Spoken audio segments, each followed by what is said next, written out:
Cybertron, episode 708. I am Brian Kilby. It is our big 2020 year in review.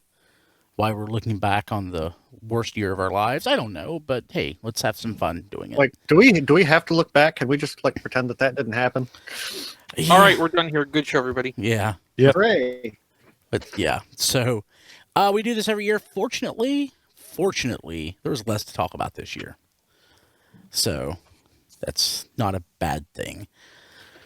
So we're going to do what we normally do each year. I think each year the structure of this changes a little bit based on our whims. So we're going to basically do this in 3 segments this year. First, we're going to do our 2020 RFC awards. Last year we did this where I think we had a single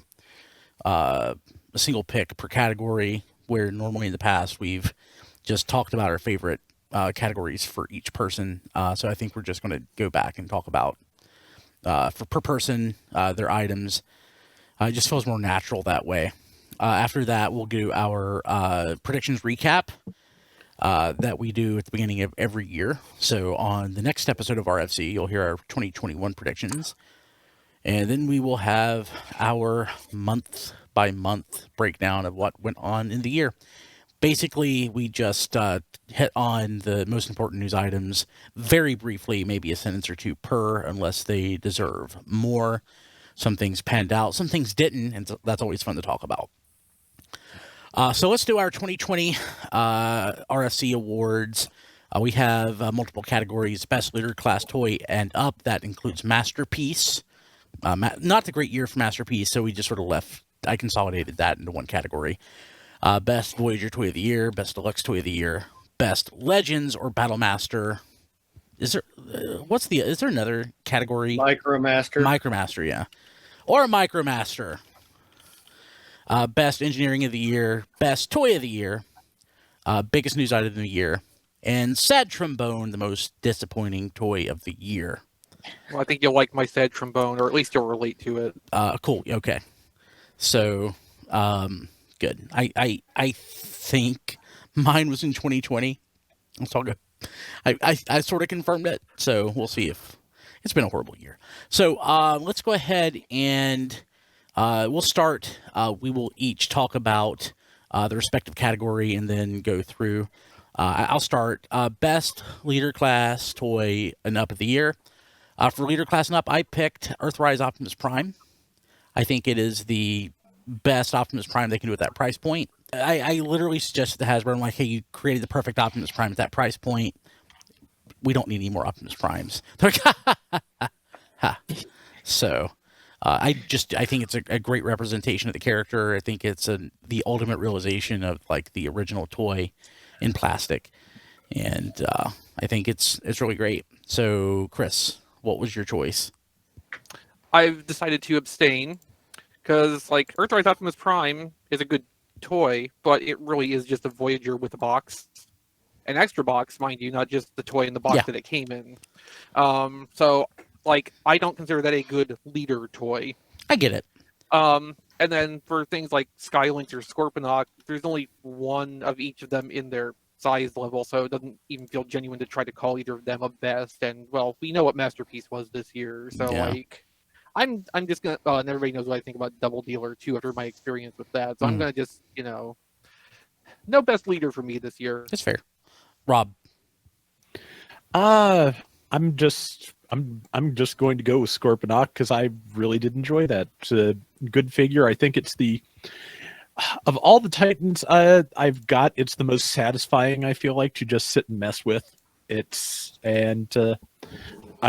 I just really liked it, and that's about the best criteria I've got at the moment. So yeah, that's Scorponok. Diecast. I agree with Rob 100%. I put Scorponok down just because, they did a great job representing him, and he's one of the best Titans, I think. Don. I had separated them. I didn't realize that you had done the combined category and up, so I did separate them. We've only done that every year. Okay, I missed it. I'm sorry. No, it's okay, Don. Best masterpiece was Tigertron. No, done. I know he's got. Done. Just do the one category. Consolidate. Oh, okay. Pick one. Okay, sorry. Okay, all right. Optimus Prime. Sorry, it's. Yeah, I agree with Chris with what he said about a Voyager with a box. But if you're going to spend the $49.99 for a leader class toy, that's about what I'm looking for to feel satisfied with my money purchased, autonomics or not, because they nailed the transformation, they nailed the look. It's one of the few leader classes that I paid that money for, and I felt like I got my money's worth. I totally agree. I think you nailed it. Matt. Oh, it's absolutely Skylinks. Oh, man. Everybody knows he's the greatest Autobot ever. I thought about voting for Skylinks. He even has Magnificence written all over his He shuttle. does. He does. He was banished. So even though I had to abstain from the leader class selection, I decided to reject your category and substitute one of my own in its place. So I'm going to add here Best Hasbro Generation Selects release, which I'm going to bestow upon G2 Sandstorm. Okay, so by default, GT Sandstorm is the best Generation Selects release. Even over Rotor Storm? Yes. Yes, because there already is an existing Rotor Storm toy. G2 Sandstorm only previously existed as a box art concept piece and a hand repainted sample. That is fair.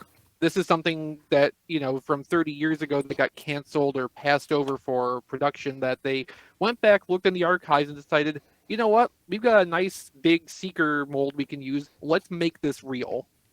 And to me, I that is accept your exactly- explanation. I accept that's your what- explanation and second your nomination. To me, that's what Generation Selects is Should be and about. should be all about. Agree. Yeah. Okay, so Scorpionaut Scorpionaut got 2 votes, and Optimus Prime got 2 votes, so it's a draw. Matt, tell us about your favorite Voyager toy or the best Voyager toy of the year. Oh, this was a tough category because, I love my Quintessons and all, but that Earthrise Seeker mold is just everything I've ever wanted in a Seeker. Can we say Starscream specifically? Skywarp, I like his colors better. Okay. But it's basically exactly the toy I cornered Mark Webber and talked to him about for an hour and a half at BotCon 2016. I was like, just take the old Generations toy and turn it into a Voyager. And 4 years later, I have many of them. Yes. It's wonderful. Maybe Lenny Panzica overheard you having that conversation with him. Whoever it was, Thank you. Don, best Voyager toy. My best Voyager toy is going to be a little odd, but it's G2 Earthrise Megatron, because Interesting. you all know that I was extremely horribly adamant about not buying the Earthrise Megatron, in the fact that it was barely a heartbeat away from Siege Megatron. It even looked worse in some regards, and I felt it was a completely missed opportunity to have something novel and unique in either Siege or Earthrise, since they knew at some point both would be practically identical. The only way they could have gotten me to buy and drop down $30 for that Earthrise Megatron mold is to do what they did and make it G2 Megatron. They did the only thing they could do to get me to buy that mold. And on that mold, those colors look fantastic. So with it's not really the toy itself, it's what Selects does that says this is the best Voyager of what we can count for this year. Because I had something else in to give to this category, but he's not allowed right now. So yeah, the G2 Earthrise Megatron is just for the sheer, you actually made me spend the money for a toy that I hate, because I hate it and I want to buy it. If we had a best redeco category, that would also be a suitable place for that to go. Yeah. Yeah. And to what Don said, Kingdom and Studio Series 86 are going to be 2021 toys, even though most of us got our hands on most of them in 2020. Yeah, we categorize by what product year they're intended for, Yeah. not necessarily what last month of what year they came out. Exactly. Diecast, what is your best Voyager toy of the year? It's got to be the Seeker mold. Which one? All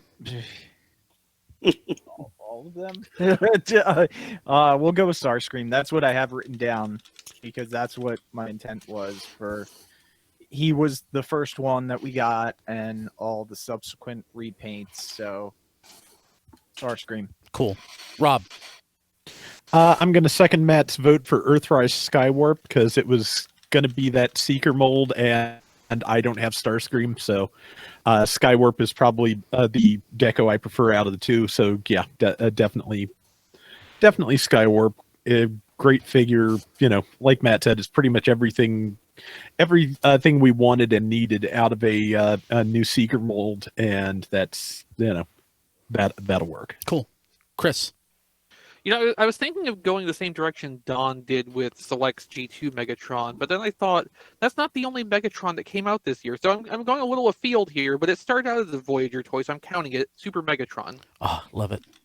Because I probably had the most fun with that for the longest time after opening and initially messing with it out of anything I've had this year. So that's got to be a strong contender. And like the other Selects pick I did, it's something that has never existed before that they went back and decided, let's do this. We have the technology.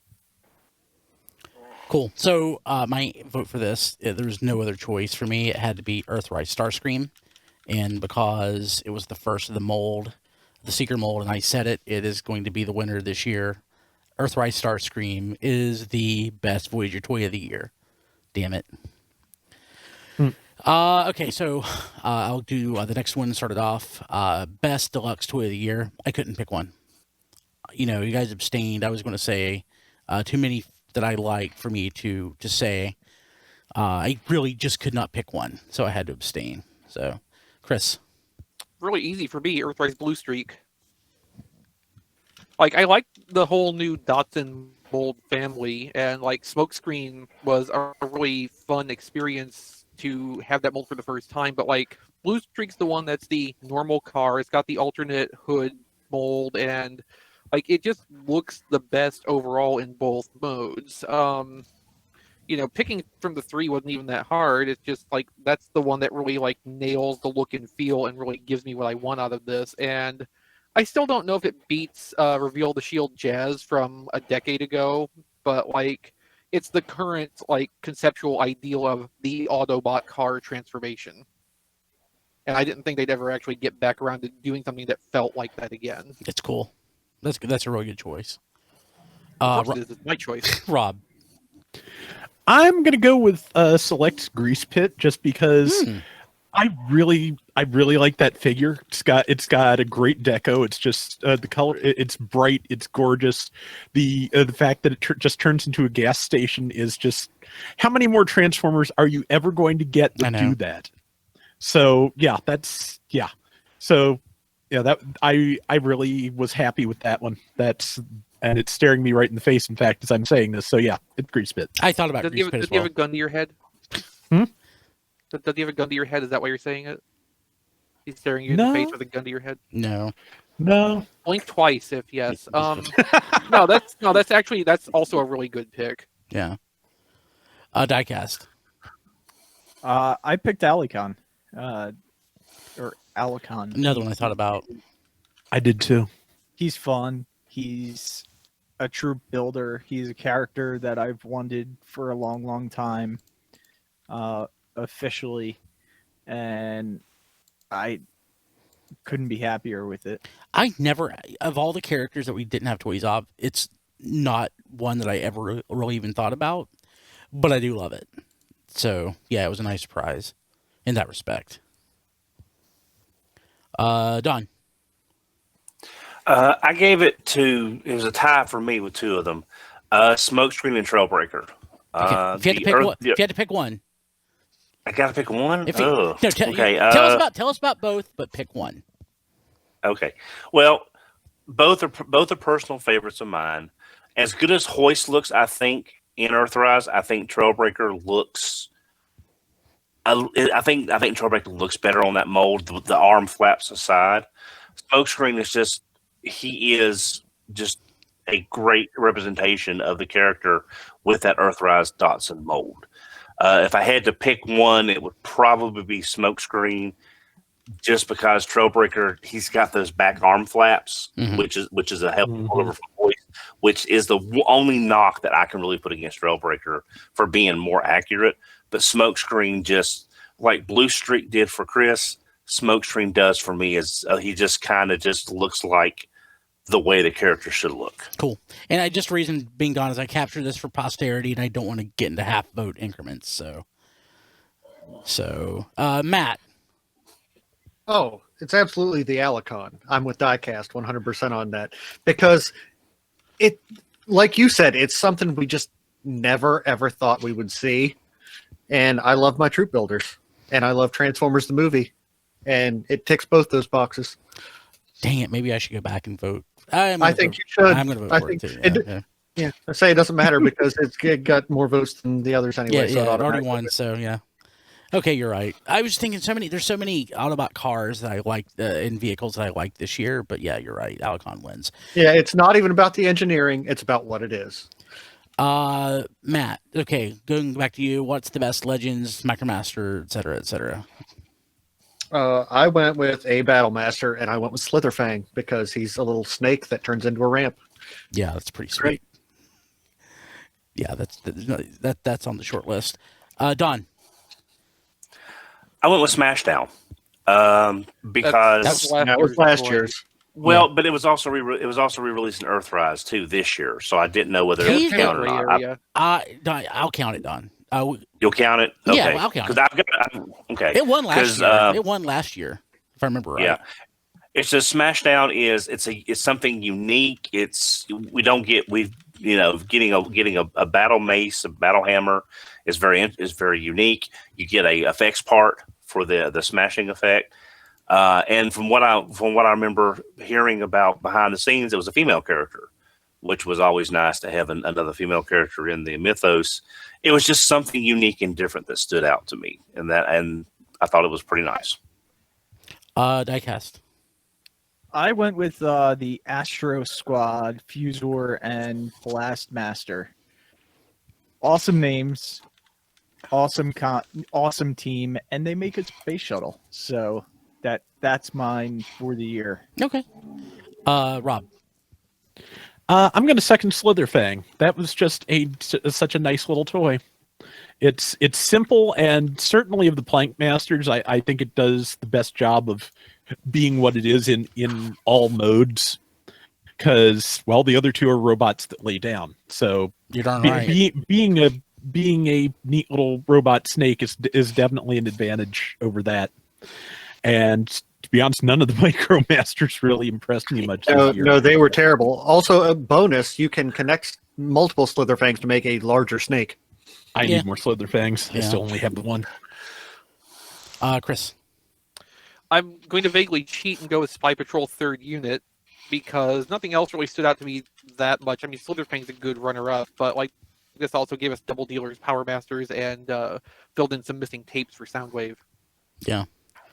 I am going to disappoint, and I am going to go with Sound Barrier. Everything that was said about it being a robot that lays down is 100% correct, but it was a very early toy in Earthrise, and it really, this whole ramp shield concept, it really sort of excited my interest in that, and I ended up...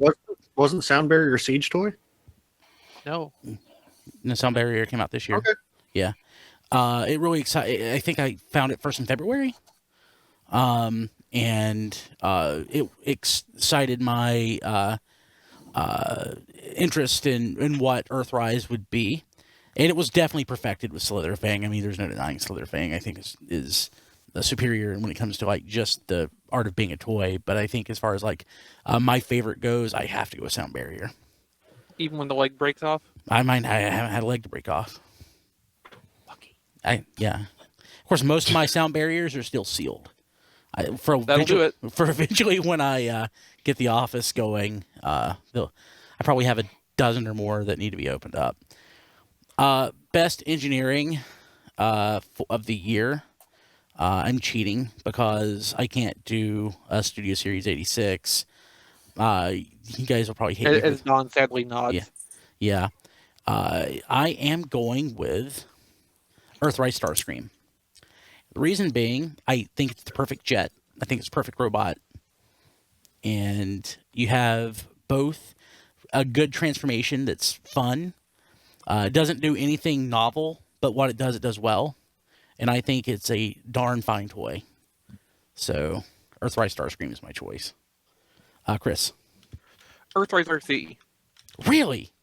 No, I just want to see the look on Okay. his face. No, actually, I am going to recognize Earthrise Optimus Prime in my picks this year, but in this category because this Optimus Prime finds the best way to go from a standard boxy cab-over engine semi-cab and get to the familiar Optimus Prime shape with the least amount of leftover parts from the other mode visible in either. Mm-hmm. Like, they really just refined and nailed down how to engineer that transformation, and they did it in a way that feels really interesting and fun when you're doing it. Definitely. You know, like for engineering, I think it's the perfect package from this year. Yeah, I think that's a great choice. Rob. I'll go with Optimus Prime too, because to be honest, Chris makes a good case, and just there's nothing. Again, just in terms of engineering, the thing that I can't vote for just kind of stands so far beyond everything else we got this year that Optimus Prime is a good figure, and setting aside that other one, it is I think that probably the best engineered thing I got this year. Cool. Diecast. This may surprise you. I'm going to go with Super Megatron because from what it originally was to what it is now with the upgrades and the additional parts that they used, it's almost hard to tell that was originally, what was that toy? Galvatron. Yeah. So I mean, and the fact that it's kind of like a triple changer in the sense that it's got 3 modes. So, or a Megatron, a Super Megatron, and a Ultra Megatron. Ultra Megatron. Yeah. It's a quadruple changer, I guess, technically. Yeah. 2 robot modes and a tank and a jet. So I just think they did a really great job with that toy. I'm trying to think. Is Takara Galvatron canonically Megatron, or are they 2 separate characters? No, because that's the whole that's the whole reason Super Megatron exists, because when Galvatron was in was inflation revived from out of the Headmasters. iceberg. Yeah. Okay. So It's all one same line still. yeah. Okay, so hey, it fits then. Story wise and mold wise. Yeah. Yeah, no, that's a good pick. Like, there's a lot of good engineering in what they did to change Super Megatron.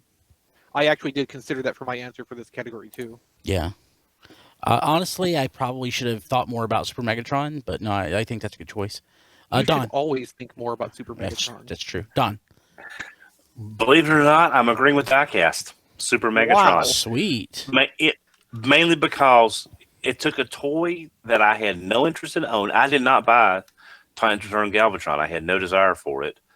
And it actually turned it into something. Not only was it unique, what we think Select should do in the first place, but it actually made a toy that looks fun, is fun, and just doesn't seem to have hardly any of the flaws of the toy that it came from.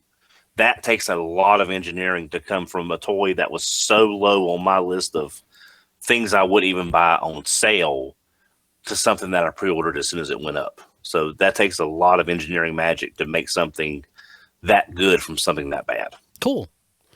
Matt. Super Megatron for the win. Great. I love that we have a definitive winner. Yeah, basically, like Dawn just hit all my bullet points right there. Like, they turned a toy that I was not crazy about into a toy that I loved, and yeah. So okay, Matt, you get to go first for best toy of the year. Oh, once again, I'm voting for Skylinks because he is absolutely magnificent. Yeah, I love Skylinks. Don. I'm going to go with Scorponok because he feels like since he's one of the final Titan figures, barring repaints or things that we may not consider Titans right now. He's like the ultimate evolution of what the Titan category should be. He's solid. He's hefty. He looks good. He makes me not regret buying Fortress Maximus a little bit more, which is a pretty big thing. Which is a pretty big thing for a figure to do. But he just kind of looks like the character should look. Don, it's just you know. So, question: transitioning, sort of taking a segue, real quick, with Scorponok and his appearance. Spoilers in Earthrise. Were you disappointed by that as much as I was? Actually, I have not been able to watch Earthrise. Oh well, I've spoilers. with this last week of moving a 4-bedroom house into a 150-foot square storage building. It's been a little busy this Oh, week. yeah, I get it. So, I've not had a chance to watch Earthrise, but that's why I think it feels like it's one of the best. It's the best Titan toy, and it's one of the most solid figures of the year, I think. Cool. Diecast. This is where I put the toy that Don mentioned earlier, G2 Megatron. Just because let's face it, I mean, engineering wise, it's a pretty basic transformer, especially for a Voyager. But plus it was like a redo of the Siege mold, so it's not very novel to me, but the colors look great, the paint applications are great. I really like it as G2 Megatron, and I never thought I'd get a chance to own, other than buying a used G2 Megatron. I never thought I'd get. You can buy a sealed one. What's that? You can buy one that's sealed. They're under They're under $200. You've got that in your couch. And then you have to put it in the bathtub. Yeah. But yeah, this is one of my surprised figures of the year, and definitely one that one of the ones I'm most happy about. I wish they had gone the extra mile and engineered their own adapter for the cannon to be shoulder mounted. If they had done that, I probably would have picked it as well, but they didn't. So. And if we would have Zombie actually had Studios has one. If we would have actually had a category of best redeco for the year, I probably would have put G2 Megatron there. I just didn't have a space for it otherwise. Maybe we should just do that for next year. I'll add it. Next year, 2021. Best redeco. Sounds good. We could just throw that in impromptu here anyway, and just have everybody pick one off the top of their head. Sure. Okay. Let's do that after best toy. Rob. I am actually just going to go kind of afield from all my other choices and go with Netflix Soundwave for my toy of the year. Just because it is exactly what I wanted it to be, pretty much. It's a tape player that turns into Soundwave. It looks like a rectangle and Soundwave as it needs to. And it comes with a decent, very light remold of Laserbeak and another Ravage. And it's just, I don't know, it's what I wanted it to be, and I was satisfied with it, and it didn't quite, I think, qualify for any of the other categories, so this is a good place to put it. Cool. Mine will be here Tuesday. I'm excited. Chris. Nice. So my toy of the year is going to be Super Megatron, which basically is based on what I said before about it, where like it's the thing that more than anything else, after I got out of the box and messed with it a little bit, I kept going back to it and continuing to mess with it, because like with all those modes that it has built in, like there is so much in between of all of those too. Like there's it's a great fiddle toy. Like have it sit on your desk and just mess with it a little bit here and there in a down moment, and like. Yeah, it's super fun. They did a really good job redesigning it. I did like Titans Return / Legends Galvatron originally. So like I think probably I like this even more than most of you do, because I like the parts they kept as much as I like the new parts. But they did a great job on this, and it's probably my favorite single thing I've gotten in this product here. My best toy of the year is Earthrise Starscream. Reason being is it's a great, like Chris said about Megatron. It's a great fiddle toy. I mentioned I love the transformation. I love both modes, and just the fact that they can repaint it as whatever, and I will buy it. In that way, repaints or go back to the very origins of Transformers. We wouldn't have Transformers if it wasn't for repaints, and it's about as perfect a repaint opportunity as Transformers has, and I just think it's a great toy. It's a great canvas, I think, is what you mean to say. Yeah. Because you repaint it. That's true. Get it? Yeah, no, and canvas is a great word for that. Yeah, Yeah, exactly. That's Yeah. that's the joke. that's Brian. the joke. Yeah. So, best redeco, funny enough, is not is not based on that mold. I'm going to go G2 Megatron, of course, because he has a big stick, and I love G2 Megatron. It's one of my favorite toys. The fact that we got a new version of it, while not perfect, makes me very happy. Chris, what about you? Yes, I think this category is going to be a Megatron attack because mine is also G2 Megatron. I'm going to refer back to what Don said. It's the only way to get me to buy this specific Megatron remold. They did a really good job matching the colors, getting the Yes. feel of the deco right. A lot of the spirit of G2 Megatron is there, even if it is in a still rather different form factor because of the necessity of using something they made existingly to be cartoon Megatron versus basing it on the actual toy they're referencing here. But like, they did a really good job adapting this into the new form, and I'm super pleased with it. Cool, Rob. Well, my G2 Megatron is still sitting in my pile of loot at Big Bad Toy Store, so I'm going to go with Grease Pit again. Cool. Hey, it's Also a a very good good choice. choice. Yeah. Diecast. I'm gonna go with Thrust because they remolded it, and yeah, it's really nice. You can have the wings either up or down depending on your preference. It's just like I said with that Seeker mold, is awesome, and this proves it.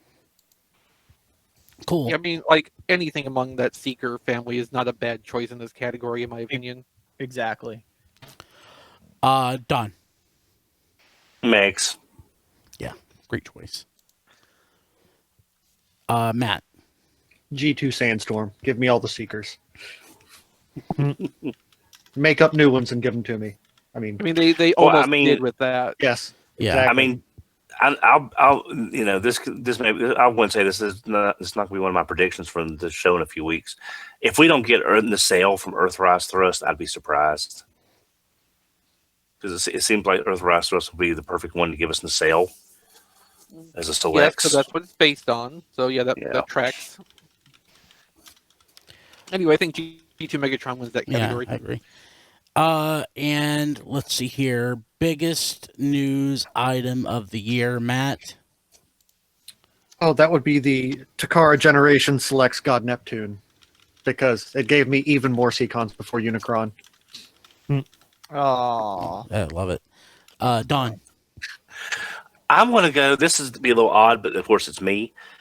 The biggest news is how much stuff, the constant ongoing, how much was going to be exclusives that was not Hasbro Pulse. Just the ongoing release of this is going to Target, this is going to Walmart. Just how much stuff was coming out that nobody could buy or would have trouble getting, even finding it at all. And I think that this is the biggest year we've ever had with that much coming out, going to so few stores. And it was the same thing. You couldn't get it. You couldn't order it. You couldn't find it until weeks or months after it was supposed to come out, even if then. And I think that was one of the biggest news things, is just the constant deluge of exclusives nobody could get. Diecast.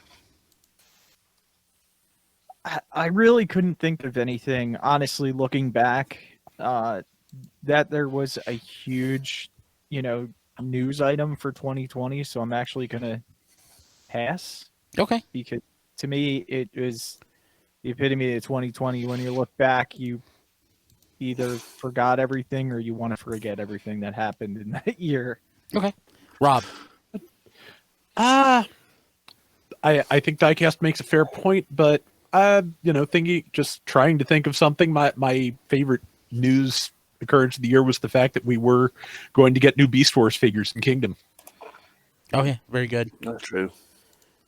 Chris. I'm glad Rob didn't steal mine because I was genuinely worried about that. John Warden moved on from Transformers, which I thought was, it's a big, interesting, and kind of important thing because I would say it's the biggest shakeup or revolution in the Hasbro Transformers side of things since John Warden and Ben Montano came on to Transformers several years ago. Agree. And we're gonna have to just see as 2021 chugs along, like how that's going to actually end up impacting the product line going forward. Yeah, for me, I mean, this may sound like a cheat, but I don't think that it is. For me, the biggest Transformers related news item of the year was COVID-19.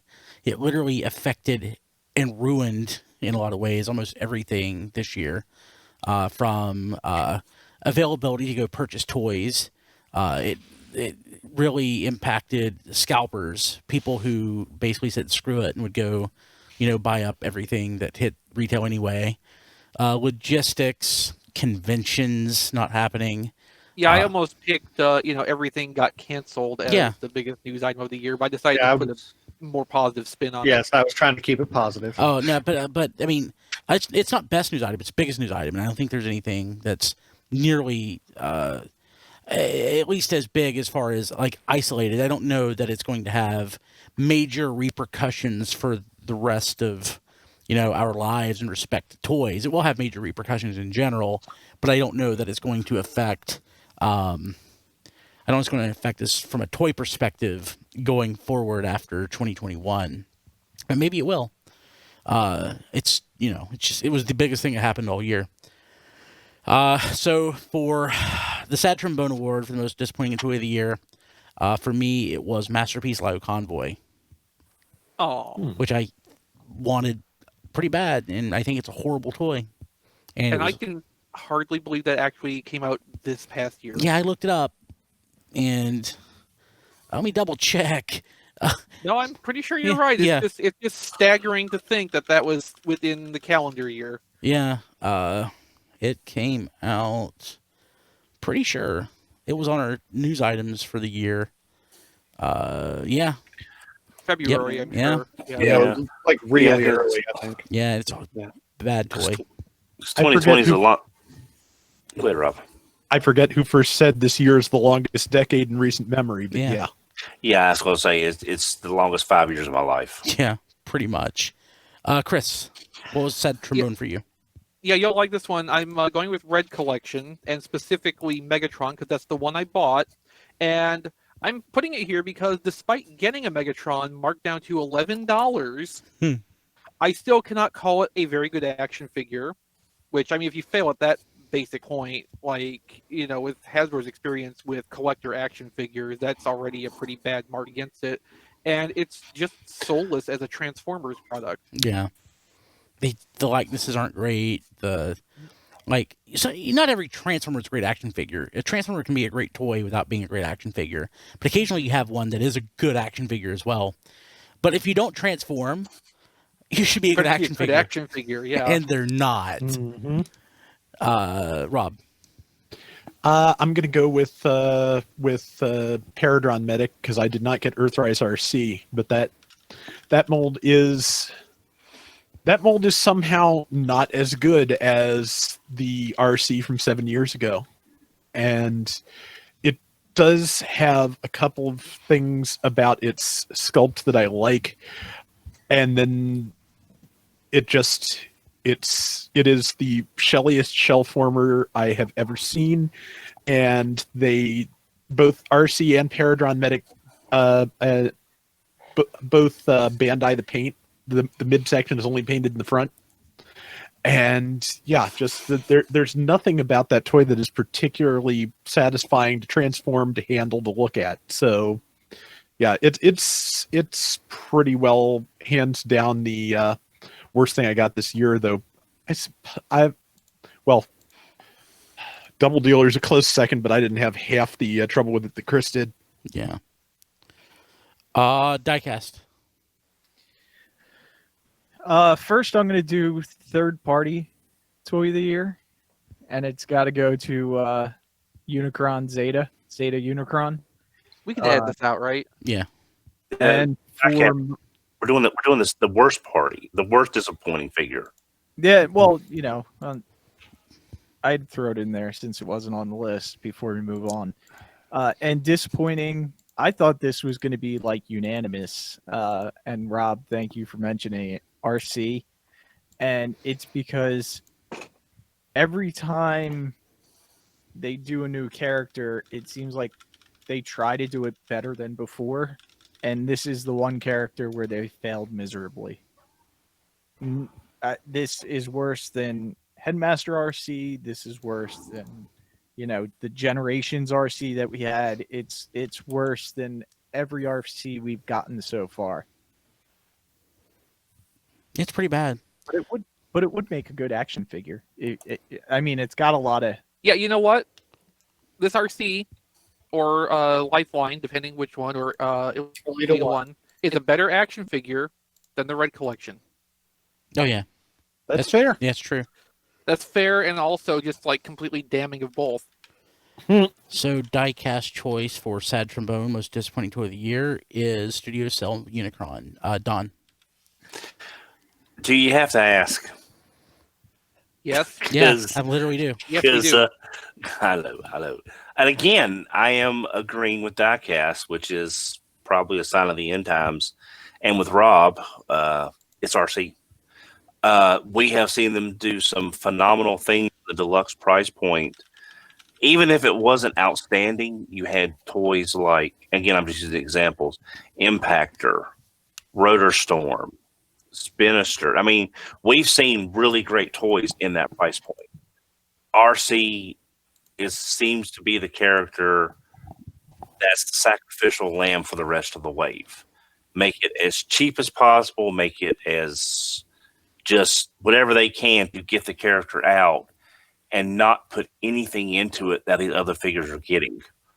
And it's just, we've seen them do great deluxes, and that is, there's no reason. I mean, Cyberverse RC is better because she at least matches her animation model, and there's more, I think, attention to the character, even though it's a very similar toy.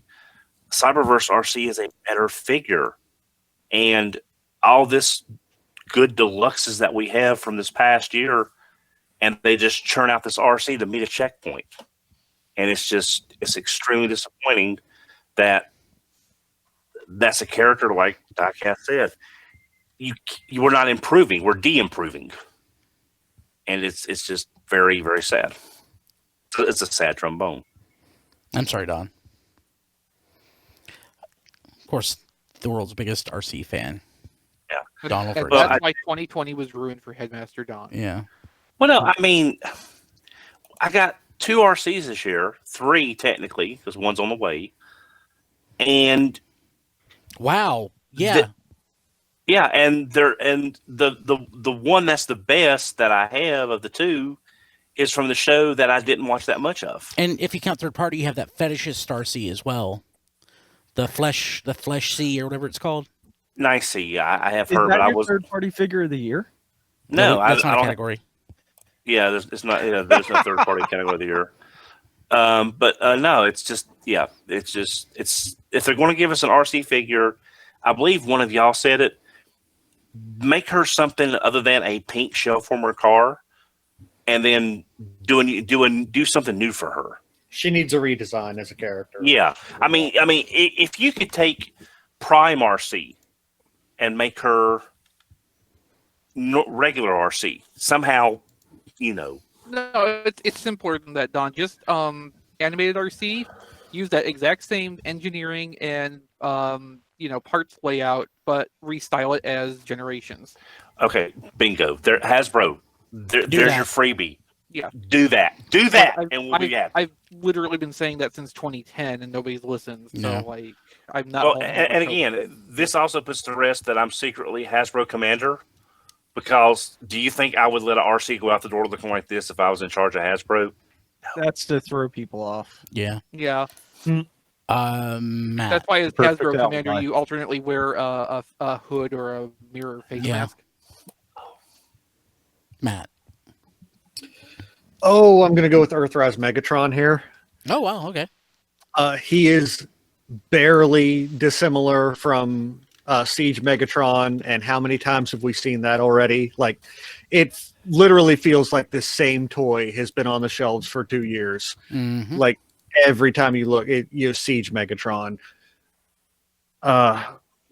cell shaded Siege Megatron, Netflix Siege Megatron, Earthrise Megatron.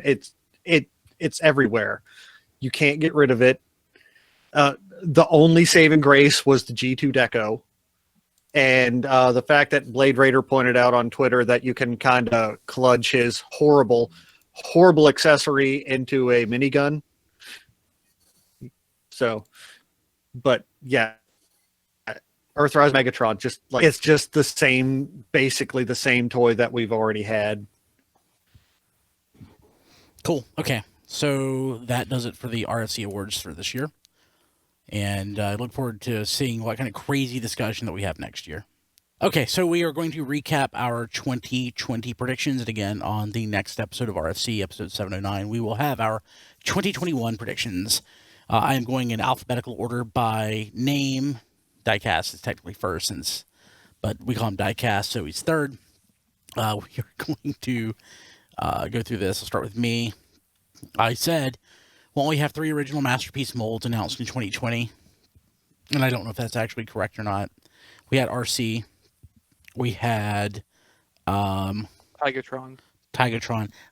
I counted that as an original mold, even though it's It's based on the engineering of Cheetor, but it is It's all new original parts. Yeah. Yeah. So, was there a third original mold announced? I can't even remember what came out this year.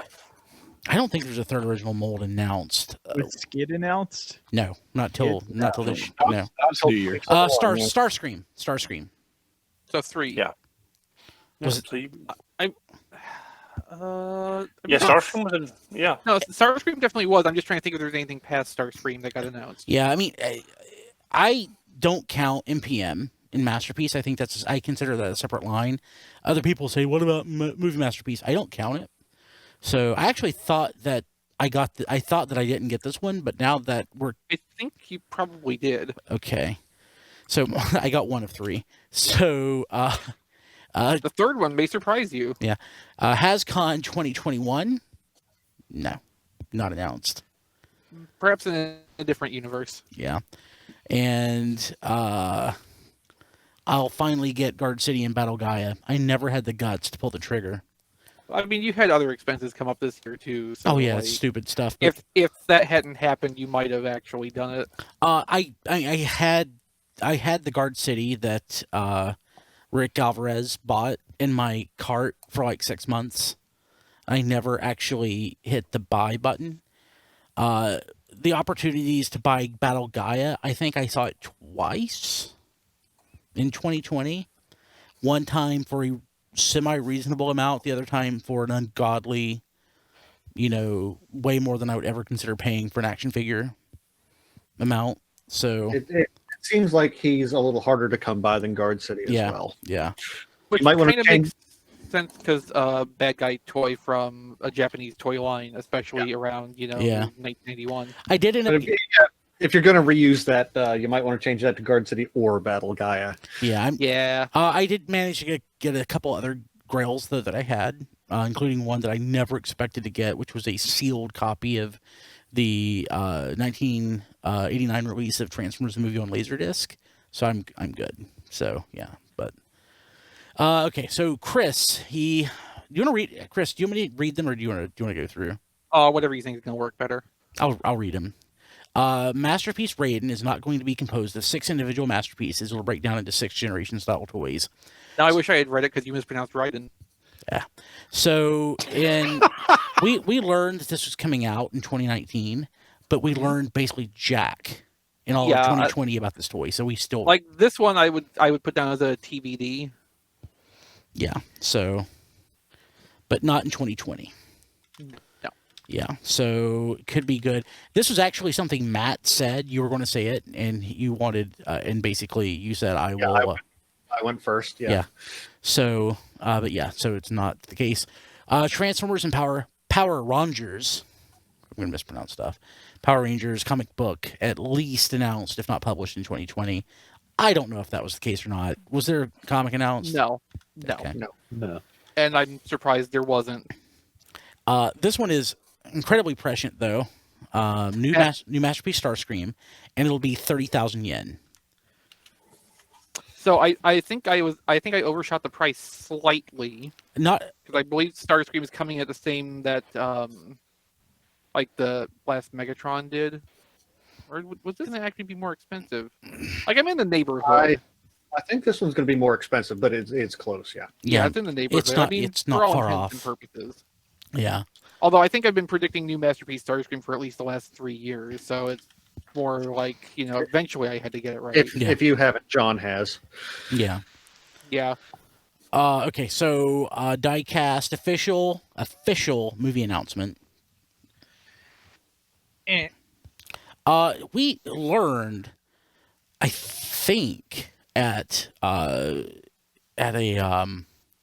wasn't an announcement. I think that we learned there wasn't going to be an announcement until 2022, something to that effect. But I don't think Because COVID. I don't think a movie was announced. Earthrise Tracks didn't happen, and Masterpiece Jazz would be announced. Also, did not happen. So sad. Now Now that they announced the Skids, I don't think we'll ever get Jazz. This breaks my heart. Well, I mean, if you think about it, what do you think sounds easier to get a license for? The Porsche 959, which I think is Jazz's specific model, or A the Honda City Turbo. an obscure Japanese subcompact that 5 people remember exists, Oh, and all of them are on the show. Definitely, Skids is easier. I Yeah. just figured, they got Bumblebees, so Jazz was right Anyway, down. we'll talk in down more the detail street. about Skids later, but like just to preview later, as in a later episode. But like I think what we might be seeing with the early material for Skids might be good for when a Jazz actually happens. But we'll talk about that in a couple weeks. I'm going to give Don credit for this first one. Yeah, absolutely. Even though he specifically said something else, it was so darn close. I am Yeah. giving it to him. He said MP50 would be announced, and it was, and it will be RC. It was announced. It was not RC, By that much. but MP51 was RC, so I'm giving it to him. And Siege Astro Train will be a Generation Selects in comics or Japanese colors. Did not happen. Nope. Yeah. Matt Masterpiece Raiden is going to be composed Thank of 6 individual masterpieces. Will break down into 6 generation style toys. Not yet. Well, I think Once we can give again, him a no on TBD. that. Yeah. Matt said there will be a Warpath announced, and it will be a small deluxe. And that could not have been more nailed. Nailed. That was, nailed That it. was a great call. Yeah. Small deluxe. It sure is. But it's a great toy. And I think I'm the only one who doesn't have it yet. Yeah. Oops. And I don't. go ahead, Don. It's in my POL. And this one breaks my heart that it didn't happen. It's a Generation Selects Artfire. Although I think that's on the rumor list for next year. Yeah, that's going to be carried forward into my 2021 predictions. Okay, good to know. Nice. Okay, so Rob, Masterpiece would be announced. It would cost more than MP44. That didn't happen. Thankfully. Yeah.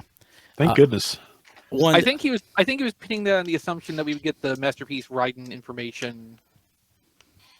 Yeah, or Yeah.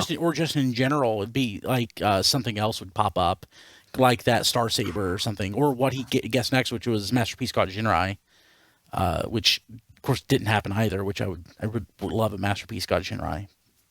Yeah. This Think how much it's going to cost. a Or lot. MP44. Yeah.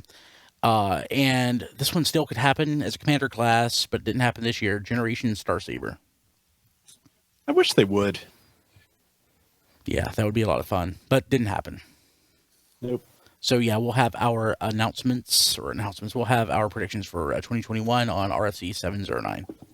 And of course, I want to thank our patrons at the Touch tier. We want to thank all of our patrons who help make this possible, but we do mention our patrons at the Touch tier specifically toward the end of each episode. But because this is such a long episode, we want to get this moved up a little bit closer to the front of the show.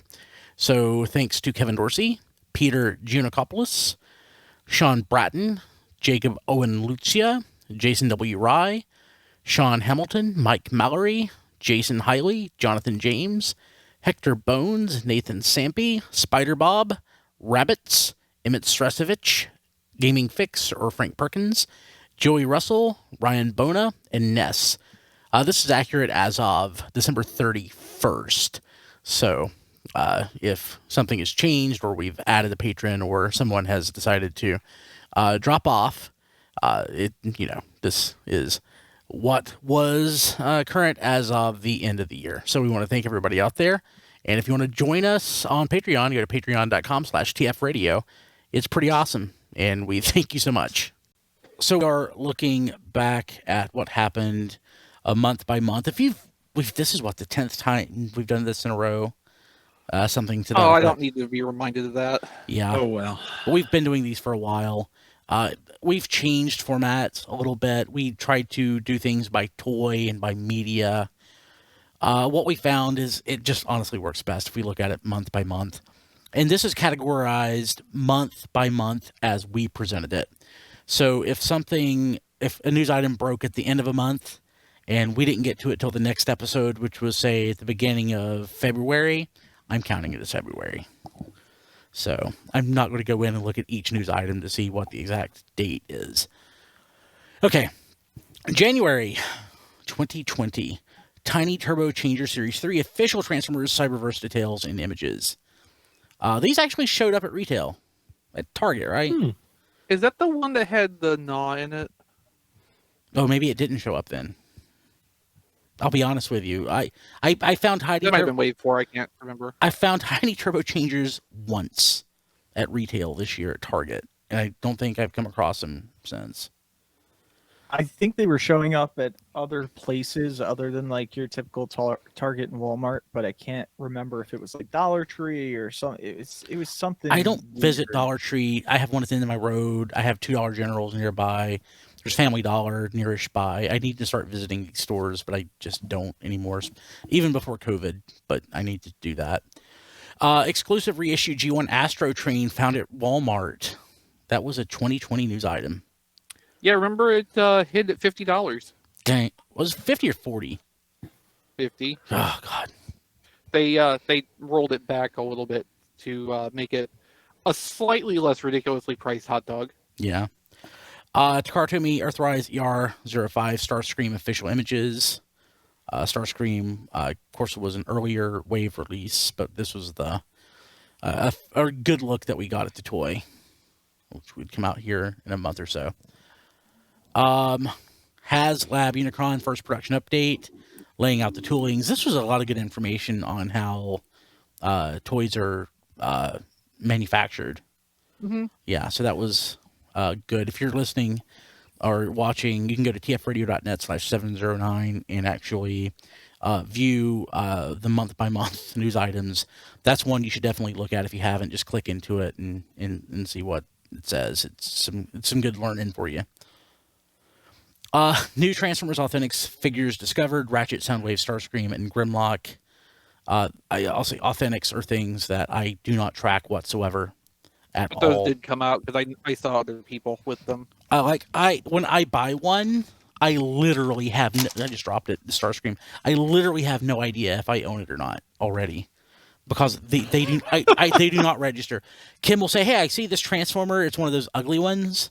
Do you want it?" And I'll say, "Which one is it?" And she'll tell me, and I'm like, "Get it for me. I don't know if I have it or not." So I'll do like a reconciliation or an inventory, say in August or September, and if I have duplicates, they go to Toys for Tots. Even with a case like this, it might go for Toys for Tots, even if there's not a duplicate. But Brian, So don't you think Authentics the is children the have suffered enough? Aww. And so is And so Authentics is basically the official line of "I hate it, I'm going to buy it." Yeah, I'm not wearing that shirt right now, but yeah, that's exactly right. Let's see here. So CNBC, the real warning in Target's holiday sales: toys are in trouble. Oh, they had no idea, did they? I don't think that. I don't. So a lot of this was about Toys R Us going bankrupt and how things were going to go south. From a toy collector standpoint, though, 2020 sucked. Yeah, and COVID didn't help the whole thing either, did it? COVID didn't help. All these scalpers didn't help.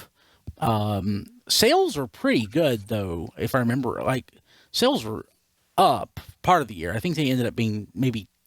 I don't want to go into numbers, but numbers were mixed this year. But from the consumer perspective, there's too much product to buy, not enough inventory of said product. Sometimes too much inventory. It was just a pretty bad year.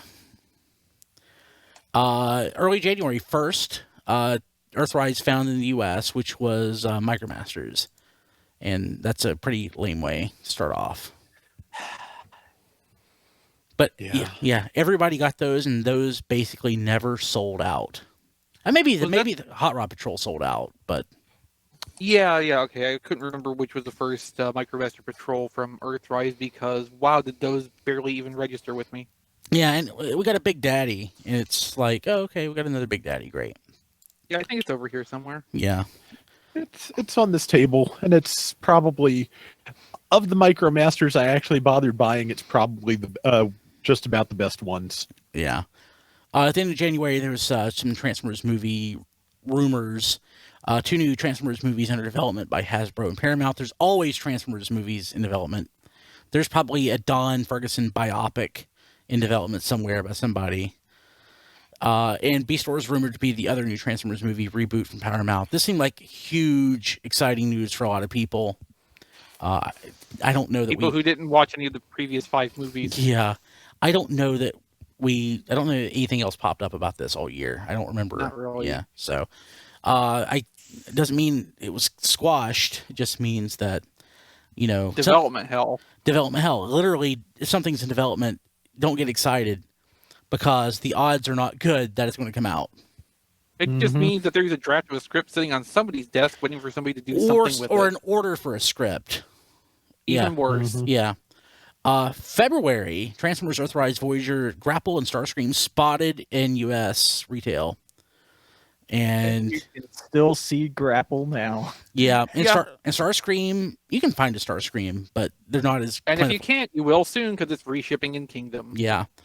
But yeah, this was basically what set me off on my tour to Targets when I remembered that I live in Charlotte, basically, and there are like 15 to 20 Targets within like a 30 to 45 minute drive from where I live. So that was eye-opening to me because I never really thought about it that way. And I visited so many Targets earlier this year, and I miss it. I really do miss it. I don't like toy hunting, but when I know I could just go out and drive to 5 Targets in an hour and a half, that was a lot of fun. That was genuinely a lot of fun. I'd go on lunch. I would go take lunch and drive to 3 different Targets to look for toys. After the show, sometimes on Wednesday, you would take off and go to Target. Yeah, that was a ton of fun. I miss outside. Yep, me too. I miss eating inside places, but that's a different argument, I guess. Yeah, same thing. First look at Earthrise Commander Class, Skylynx, Titan Scorponok, and new Battle Masters. Honestly, I'd forgotten that Scorponok was this past year. And I think all but one of those Battle Masters that we saw in this didn't materialize. Really? I believe the only one there that became a thing was Double Crosser. Holy crap. Well, there you go. But yeah. But this is one of those infamous things we're not supposed to see. Yeah. Because this was some kind of like a vendor catalog thing. That's funny. My Little Pony's Cross Transformers comic book crossover is real. I did not read it. Don, I'm sure you did. What did you think? I have not read it yet, but I do plan on getting the trade. I need to read it. There's a lot of Transformers crossover stuff the past year or so. That's the one I didn't read for some reason. I don't know why. Oh, this next one's great. This would cause quite an uproar. This was way more controversial than I expected, and I don't know if I should say this or not. Okay, so Transformers Fan Convention BotCon returns in 2021. I don't want to go into too much detail about what happened, but there's a lot of blowback based on BotCon carries with it a lot of passion and a lot of passion. I'll say people miss BotCon, people don't miss Fun Pub, but the thing is, Fun Pub, the trains did run on time for the most part. After a while, things were pretty rough to begin with. But people miss BotCon, but there's some controversial things about it, and that certainly raised a lot of flags around the internet with basically who and what and all the specifics on what was going to be involved and who was going to be involved. So much so that I don't know that I mentioned. I think I mentioned this to you guys. I'm not going to mention names, but somebody from that organization did reach out to me, talking about wanting to be on the show at some point to do an interview about. I recall this. Yeah, about this. I'm like, I don't really do interviews, but it's news, and we talked about it. I'm like, hey, why don't you just not come on the show and just let this settle? Maybe overall that'll be what's best. They're like, yeah, that makes sense. So, go back and listen to RFC in February. Or better, I was going to say better yet, go to Twitter. No, that's never a good idea. That's never a good idea. Yeah, it's not very good. I would say go back and listen to RFC in early February. Just look in the show descriptions. I can't give you a specific episode number that this was pulled from. I think that this is something that's worth knowing about as a Transformers fan. But we don't want to go into specifics here, and we don't want to rehash whatever. But it was, at the time, it was kind of a mess. Start looking around 660 or so. That should be around the right time frame. Yeah, and this was also. I'll just end it there. Go listen to the episode. That was. I forgot that was this year. God, that seemed like forever ago. Let's see here.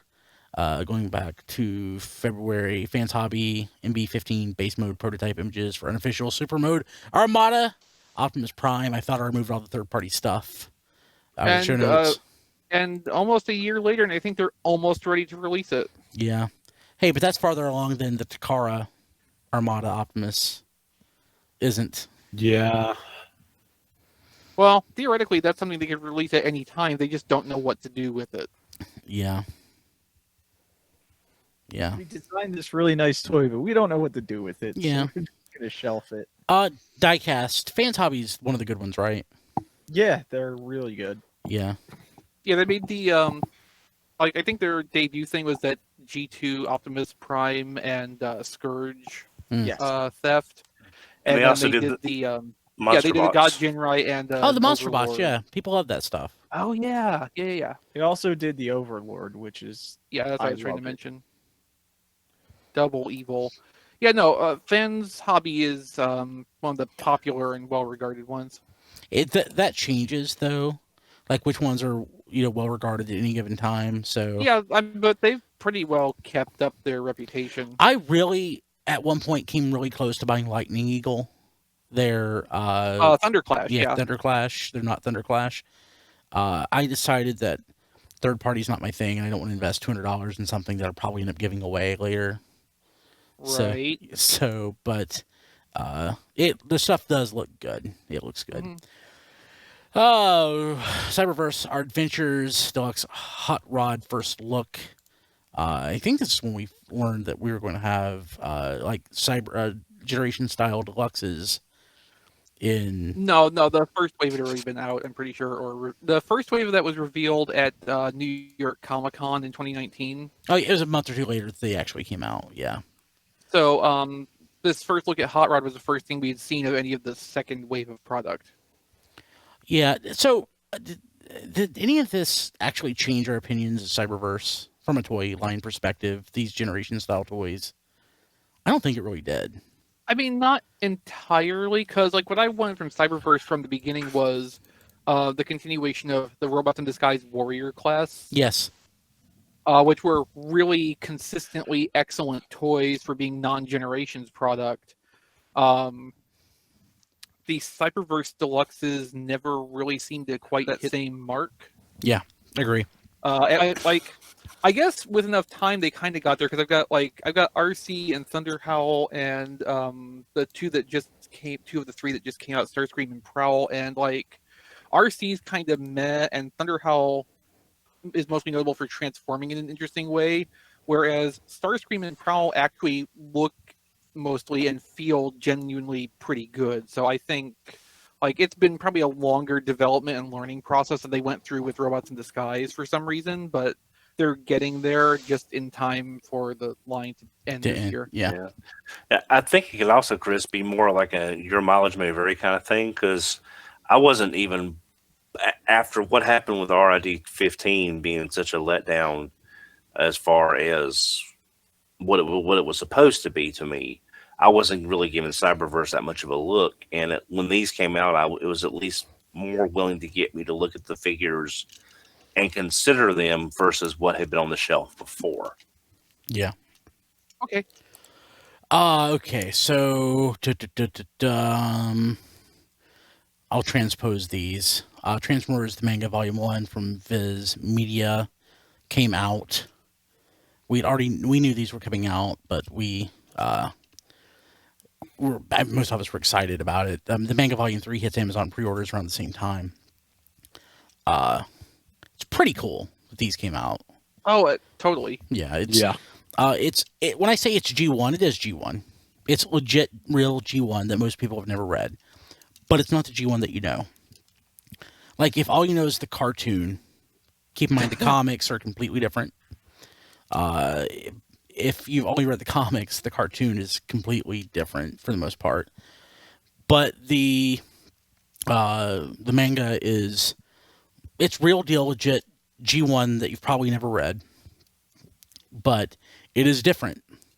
It's extremely different. It's extremely different. Yeah. And the further you go into the continuity, the more different it becomes until you hit Victory, where it is almost literally an entirely different story. Yeah. But it is definitely worth your time.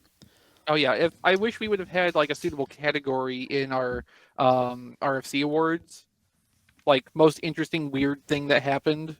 Yeah, that would qualify. Viz releases all of the Japanese exclusive Transformers manga in 3 bound volumes. Yeah, I never expected to read the stuff in a retail packaged.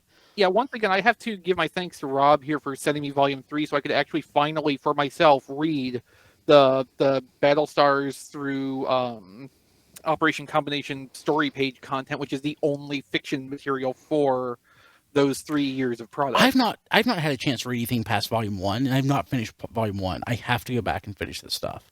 Yeah, it's great. Definitely. You will enjoy it. Yeah. But it's awesome that stuff came out.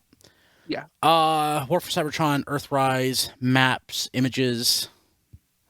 That was something that was new to us, that there were these pack-in maps that you could sort of trace.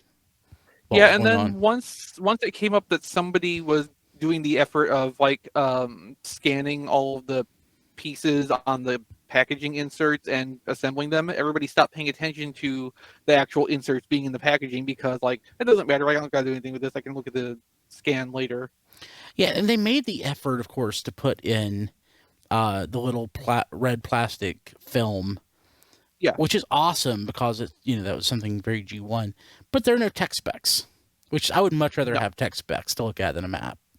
Unfortunately, when you have to have 25 different languages represented on your packaging, there's not much room for bio. I'm not even saying a bio, just a tech spec. Yeah. Okay, so craziness. So Toy Fair happened, and there's just a lot of stuff that popped up. We're not going to go into every single detail, but some interesting things were announced, which included The Tiger Transformers G2 handheld was going to be reissued. Never saw that coming. In a lot of ways, I guess it makes sense because there's so much 90s nostalgia going on now. And it probably costs about a nickel to produce them. Yeah. Mm-hmm. Yeah.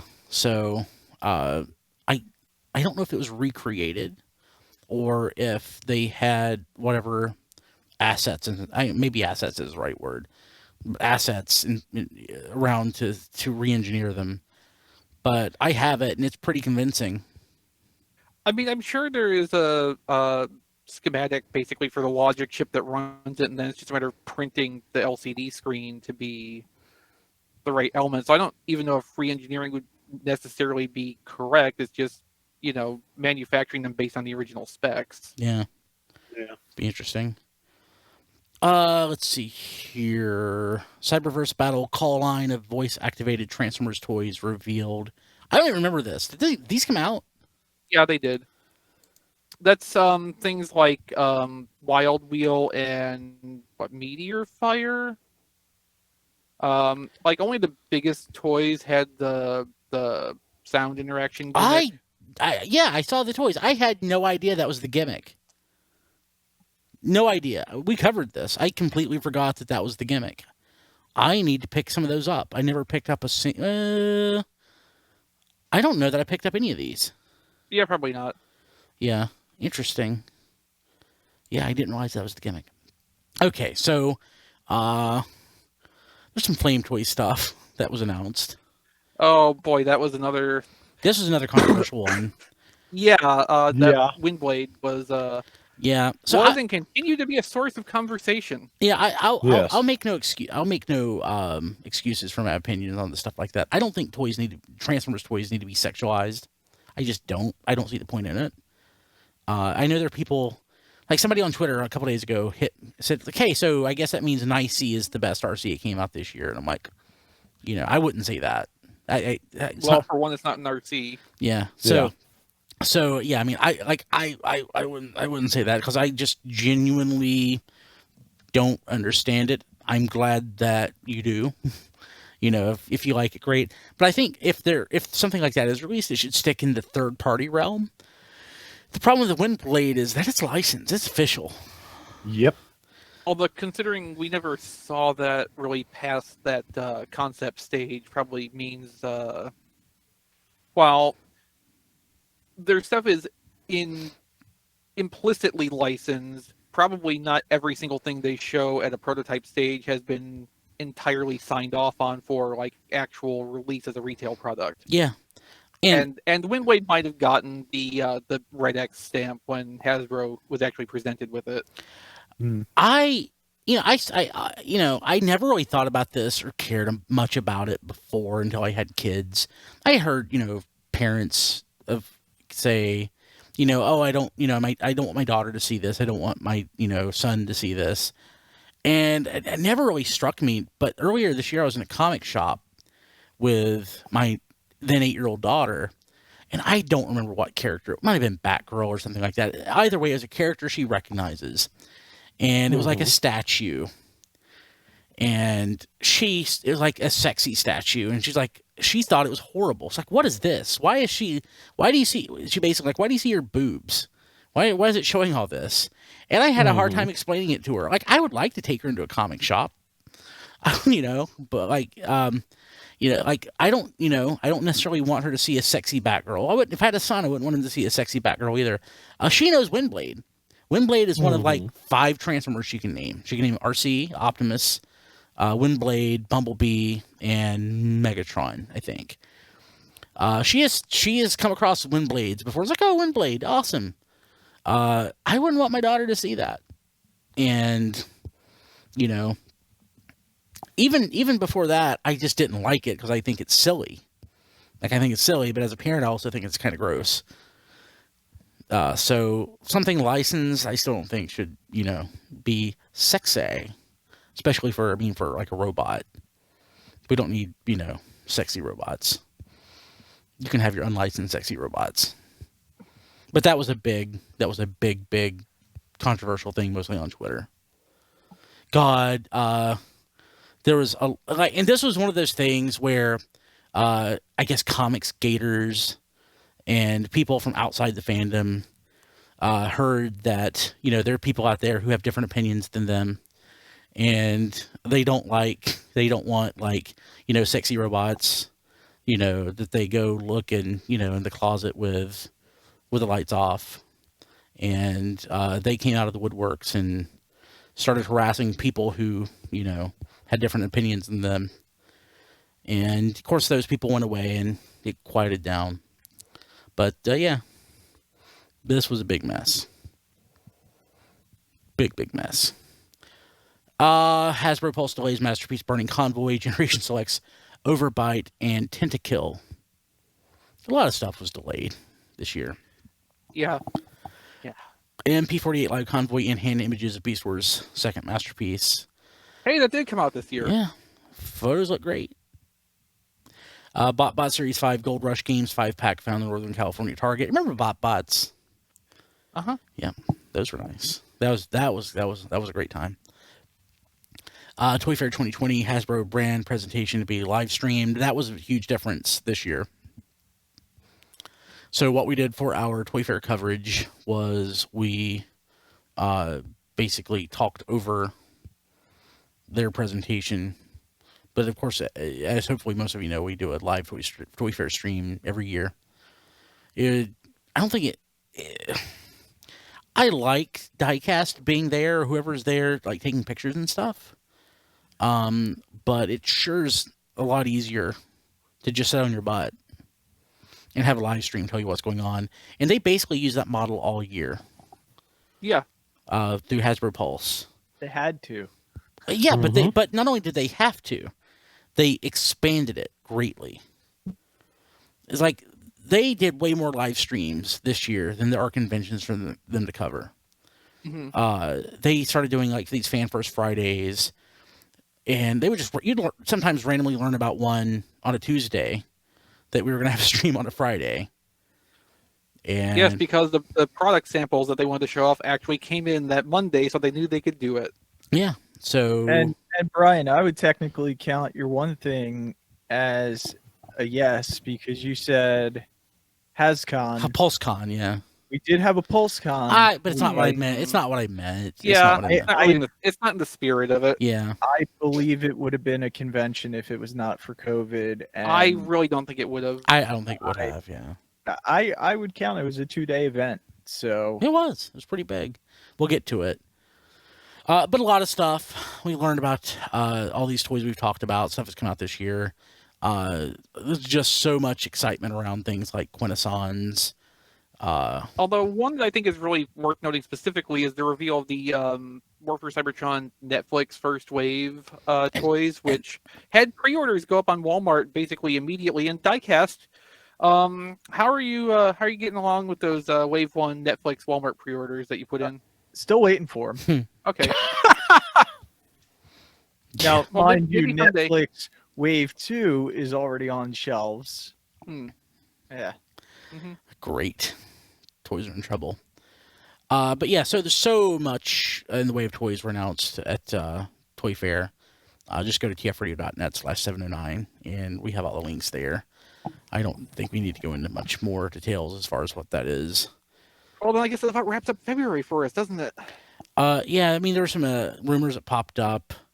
Almost all of which ended up being correct. Yeah, let's see here. Was that the Decepticon clone? Yeah, the Decepticon clones, Uh-huh. hubcap, exhaust, thrust, SDCC GI Joe crossover. Did that happen? No. Yeah. Didn't think so. But then, SDCC kind of also didn't have. Yeah, but like stuff still made its way to some sort of channel. We had a ton. Yeah. So based on what the rumored stuff from this item came out of, we don't actually know whether that GI Joe crossover was a current thing that they were had in progress, or if it was a reference to something older. Yeah, but there are a lot of crossovers we'll get into later. Jumping to March, Earthrise Sunstreaker and Trail Cutter revealed. Those did come out. We have them. Let's see here. MP50 Tigatron. was a nice surprise. Not RC. Yeah, we'd seen that in RC in February from Wonderfest, where they were officially revealed. Yeah. A Manga Volume 2 cover images and details from Viz Media. Coronavirus causes shortage of raw supplies for Hasbro and other toy manufacturers. Not surprising. No. Yeah. Let's see here. Earthrise Starscream alternate face accidentally revealed. Our buddy Insane Galvatron found this at retail. Which head did it ultimately have? What was the that's Skywarp's face. Skywarp's As face? it turned out, Yeah, we thought it was going to be the Coronation Death Starscream, which I could still. which they still could. They still could do that. Mhm. Yeah. Yeah. TFCon USA was canceled. Thanks, COVID. Which one was that going to be? Where is that going to be at? Chicago? Florida, Disney. and they that was waited. Orlando. They waited as long as they could to do it, Yeah. just in case there was some way to possibly make it work. Yeah, but But I think the official cancellation came maybe like 10 days before showtime, if that. yeah. It was pretty bad. I was not making that one either way. Yeah, I remember what it was. Is I think a lot of the guests just literally could not fly in. No. That was a major problem. Was that the guests were having to cancel left and right because of airline restrictions and everything else. So Yeah, and the that- they TF would- staff they would have- was trying to figure out if there was a way to make distancing practices work for convention floor experience. Which the more they looked into it, obviously that is just impractical and should not have been attempted. And thankfully, It's they didn't. good. It's good. Yes. It's good they didn't attempt that. Yeah. Yeah, Mhm. I mean it's a bad thing to have happen, but it's a good decision on their part that they went ahead and called the show off. Let's see here. Reaction figures, I guess, would be announced. That might be the first Friday then, based on the way that headline's written. Yeah, reaction figures. We'll see you next Friday. Whatever that Whatever means. that means. Yeah. Let's see here. Movie masterpiece is going to be Starscream according to Japanese product listing, which it ended up being. Mhm. Hasbro shares soars. The CEO cites great demand for toys. Notes that China's supply chain is coming back. Of course, China was the first location hit by coronavirus, and of course they ahead of the curve in that respect. So they ended up catching up and mostly recuperating. Yeah, so they were able to bounce back, and things ended up, as far as supply chain goes, ended up course correcting. Fans Hey, Toys. who got this third-party stuff in here? Yeah, this I left it in. Fans Toys 48, not Jazz, and Fans Toys 49, not Mirage. I guess we're Now, announced. Diecast, did these come out? No, Did, they may in 4 or 5 years. okay, the Right, link, because Fan Toys. the link that we had for those toys no longer functions. So, Whoops. I still function. Studio Cell now with head and wings. So this is one that they were. That's the Zeta Unicron. Yeah, they were worried about, I guess, being sued. So they started showing off parts. God. Body without the head and the wings. Yeah. Yes, a flashback to Year in Review 2019 when there was the whole HasLab Unicron thing, and Zeta Toys decided that it was a great time for them to promote their unofficial Unicron alike. And then that just suddenly disappeared.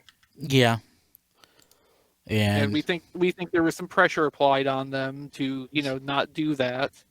Yeah. And so then Studio Cell popped up and took over that and started showing off a headless, wingless Unicron body. Yeah.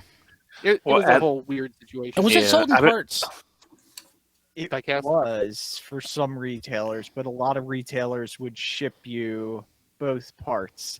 And it's even funny because they used a different name for the head and the wings. That's so like silly. a different company name than the body. Well, I No remember- one thought through that clever subterfuge. I remember we were talking about that at the time. That because remember Hasbro extended it there at the last minute ish kind of thing. So when they announced it, they probably thought the crowdfunding had not gone through, and the timing was just like, oh, we're going to extend it, so therefore, because we thought about that was kind of what was going on. Is they said it was thinking Hasbro was not going to crowdfund it, and then they extended it, so it was kind of a Yeah. oops. Okay, so April, Cartoon announces their announcement of Generation Select Super Megatron. Yep. Mm-hmm. Yep. Earthrise, Earth Mode 2-pack listing found on Amazon. What did that end up being? Prowl and Ironhide. Okay. Let's see here. Generation Select Super Megatron's Ultra Modes revealed. Great toy. Target exclusive Earthrise Seekers 2-pack and Decepticon Clones 2-pack. And boy, were they hard to get. Not the clones so much. And the Seekers ended up being pretty easy to find eventually. Seekers Yeah, you were- just had to have some patience. Yeah. I had a hard time finding the Seekers. I found them. I found them a couple times. I didn't even buy them because everybody had them by that point.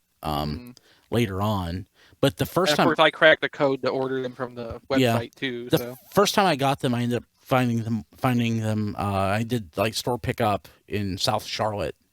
Again, I took lunch. It took me 30 minutes to drive there. I hit the button on the app.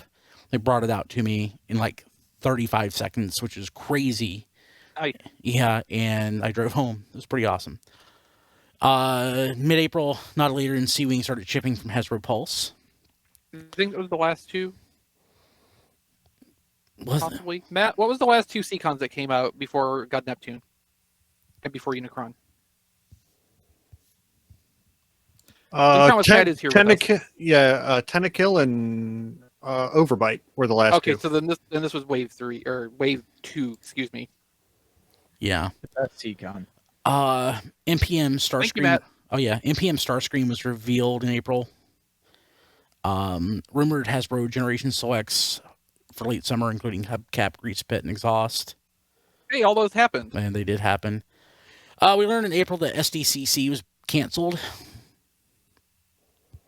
I To think the surprise of no one. But yeah. How do we? Still disappointing. Yeah, we would try to do an SDCC stream every year, sometimes, usually. So like for a couple years we tried to do live streaming for SDCC, and then it ended up being more like either we delay that week's show to Thursday because they would do reveal events on Thursday, or we would just do an extra or something like that Yeah. to catch whatever. I miss doing the news. streams, but that was something bigger when we were doing like the general audience shows and stuff like that. But Yeah, definitely. Okay. Maybe we could do like Patreon live streams for stuff if we ever go back to reality. Let's see here. May animated Transformers prequel activated. Yeah, I don't know that. Nothing ever developed more beyond that I recall. Yeah, basically, Josh Cooley was going to direct a Hasbro Entertainment One animated Transformers movie prequel, and that could still happen at some point, but that's one of the many things that's just been put off. Again, it's not Transformers animated; it's an animated Transformers movie, so B-movie or Bumblebee or something. TFCon Toronto and more now affected by coronavirus. Yeah, so more coronavirus impacts. Hasbro Q1 earnings call, new movies announced to be worked on until 2022, and no. Going or coming out? I thought it was nothing was going to be worked on. It could have been coming out. Yeah, I guess it is coming out. Let's see here. What was like stuff ended up getting bumped to 2021, like the G.I. Joe movie, which is done, right? There's a lot of stuff that's done and is just waiting until a better time to release it. Yeah. I guess it's coming out, but the way things are going, probably work on as well. Let's see here. No news on the Transformers Netflix series. We would learn something about a little bit later on. I think it came out. We'll talk about it though. I think it came out in August.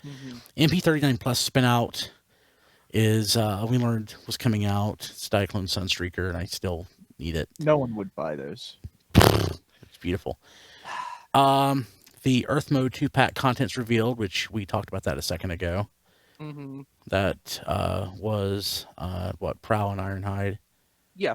And let's see here, what else? We got more Netflix deluxes coming. Question mark. This is an interesting thing too, because most of the stuff that was in this list ended up not actually materializing yet. Yeah, so Zobavor, our pal Zobavor, former contributor back in the day, like back in the 90s, posted what he found on, I guess, a Walmart computer.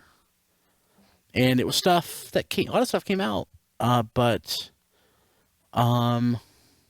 so Bumblebee, which came out, Quintesson did not come out. Wheeljack came out. Impactor came out.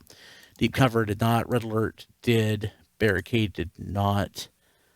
Alita 1 did. Who's Deep Cover? That would be if and when Yet it would another happen, it would be a sideswipe. sideswipe redeco. Okay. I was trying to think of the right way to phrase that. Or probably more specifically a Red Alert redeco, because it would have the light bar, I think. Yeah. Let's see here. Generation Select's got Neptune teased. And boy, what a tease. There was another HasLab Unicron update. I don't know that one was as important as the first one. That might have been the one where they're talking about the packaging. Yeah, the gigantic box. Which Mhm. Earthrise, also in May, Earthrise, Dead Optimus Prime leaked the alternate universe Optimus, which I think some of us ended up buying a second one, or at least waited to get one super cheap as a Prime Day deal. Let's see here. We learned about God Neptune. And what's this? Netflix Deluxe. That's one of the things that didn't happen yet. Yeah. It was our first hint that there might be Beast Wars toys coming in the Yeah. future. Yeah, Netflix Deluxe Cheetor and My Little Prime. So My Little Prime is the Transformers Cross My Little Pony toy that came out finally. That was a PulseCon exclusive, if I remember right. I don't think it was an exclusive. It might have debuted during that. Yeah, maybe. I think GameStop has it. Yeah, I think you're right. Yeah. Studio Series Devastator pack coming to retail soon. That ended up being Studio Series 69, and it's well over Nice. $200. Yeah, well over $200, and I'm never going to buy it. Why would you? Yeah, exactly. TF Nation and Big Broadcast of 2020 coming this summer. Basically, the convention is virtual, like other people are doing, kind of like our live streams. And that seemed to go over pretty well for them too. Yeah, it did. There's a lot of chatter on it on Twitter. TFCon, I think, did the same thing later on. Yes. I don't know that was quite as Notable? vocal on Twitter, but our British Transformers friends are very, very passionate about their community, more so than any other Transformers fan segment. And that's a good thing. I'm super jealous about it, honestly. Action Toys Ultimate Metal Megatron images. Hey, Diecast, did you get that? Yeah, I got like 6 of them. Huh. They're great. No, they're like $1,000. Like $1,000, yeah. I don't know any. So you only got 2? Yeah, I only got 2. Do you know anybody that buys these? No. I do. Yeah, I don't know that I know there are people out there that I know that have them, but I don't know that anybody advertises that they get them. I guess it's like those high-end statues. Yeah.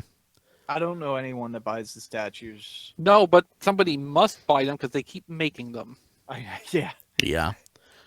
Okay, so June, movie masterpiece Ratchet officially announced. You can get that now at Target. Earthrise, Probably. yeah, Earthrise Blue Streak listing. Yay. Did we know that was going to be an exclusive at that point? Not really. So we didn't know where it was going until like people found it, because all the hints up to the point of somebody finding it on a shelf somewhere made it look like it was going to be an Amazon product. Yep. We still need a blue streak. I agree. Yeah. I want it to be a select thing at some point, or well, I don't even care what format it comes out in. Just make it so. Yeah, make it Yeah. so. Let's see here. KFC Metal Phase 6 unofficial Junkion. Did that come out? Yeah, they're out. Is it any good? It's KFC. They're okay. It'd be better if it was Popeyes. Studio Series goes to 1986. Oh God, that was. That was in June. That was in June, and I found out that I think somebody blocked me on Twitter because I was so vocal about this. Mostly just Is obnoxious the word you were looking for? obnoxious about this, and I was mostly obnoxious just to get Eric's goat. Well, you succeeded in getting somebody's go. I got somebody's goat, yeah. So at least one person blocked me because of about all that. So I know we're getting a Grimlock, but are we getting a Null too? Yeah, Yeah. Gnaw is a separate listing. It's going to be a deluxe. Okay. yeah, God, Studio Series 86 is my new favorite thing. Yep. Let's see here. Oh, the Maverick Transformers Cross Top Gun.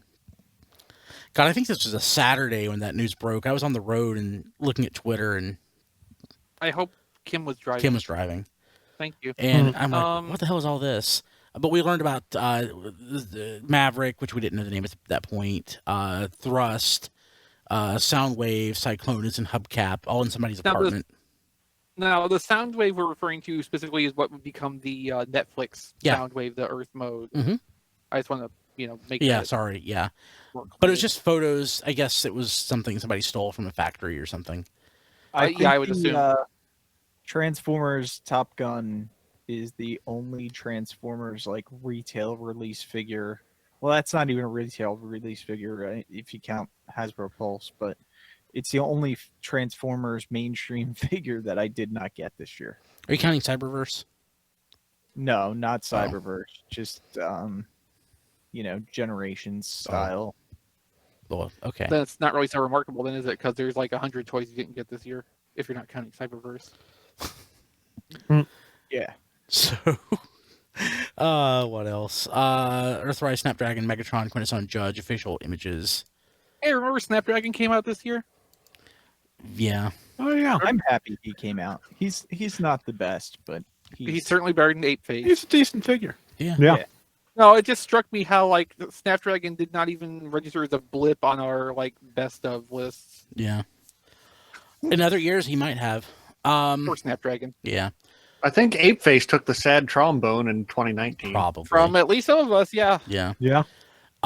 Transformers Battlegrounds announced for current gen consoles, and it would come I out a few think months that later. Came out. It did. Yeah. I have it. I played for 5 minutes.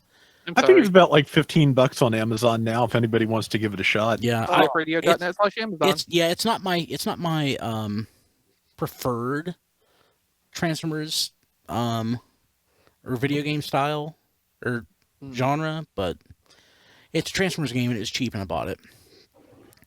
Which is like in some respects at least more than you can say for the Japanese PS2 game, Oh God. because that wasn't cheap, but you bought it anyway. No, I didn't. Oh, you didn't? Okay, I do thought not. You had a I copy do of not. that. I burned a copy on DVD. Okay, so you paid probably about what it was worth. Yeah. Hmm. And that was like 2003. So that was Yeah. I pirated that nearly 20 years ago. So I can. And then the following year, the Armada themed game came out in the U.S., and that was a much better experience. Yeah, I actually don't own a copy of the PS2 game. I need to get or the Japanese G1 game. I need to get it. Also, I stand corrected. It's currently $50 on Amazon. That is But- more than I paid. Yeah, but keep an eye on it because when it goes on sale, it seems to go very on sale. So you should get a crack at a much better price if I you're paid like paying 30. attention. I paid like 30 for it. Yeah, like I said, I've seen it go as low as like 15 or 20 in the last few days.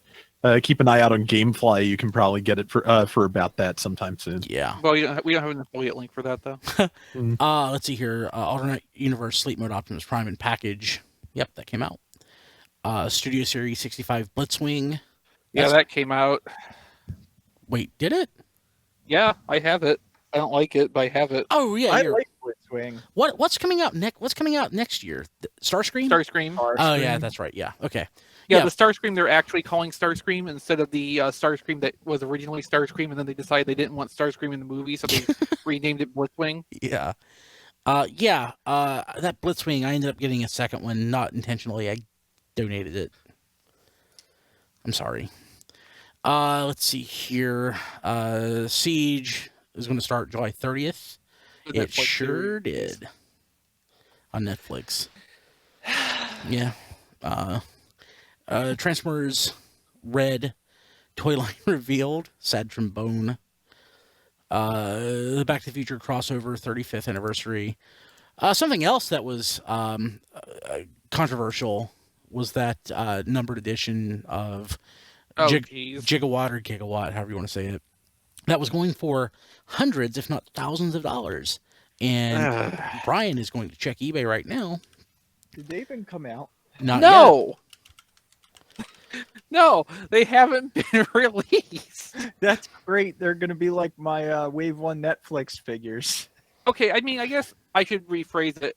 We are not aware of them being released, and if all 1,984 of them went to scalpers for eBay resale, we probably never would find out that they've been released. Mm-hmm. Okay, Oh, so, someone watches eBay for them. Well, that's what Brian's doing right now. so the prices have dropped. I've come across some that had sold recently for under $100. Now it looks like most of them for sale are in the $200-ish range. So, still too much. Oh, yeah. Yeah. Let's see here.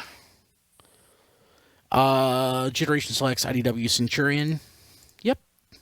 That happened. With the accessory With the pack. accessory pack, yeah. Yeah. Although I think when that item came up, we didn't know that part of the time. I think that specifically is referring to where somebody had a sample in hand just of the Brunt recolor. Yeah. And final thing for June, Machine Eagle Test Shot. That is the fans' hobby, not Machine Wars Optimus Prime. Yes. Did that come out, diecast? I think so. And it has the correct head, the face mask, the face plateless. I may have two different ones. I don't remember. Next year, if we cover any third-party stuff, we should keep a running tally of what actually came out and what didn't. Yeah. Well, we're trying to do that. We're just doing very badly at it. Yeah. Our running tally of what came out and not is, hey, diecast. Yep. Jumping to July, Earthrise Dirge revealed with a leaked sample. It sure was.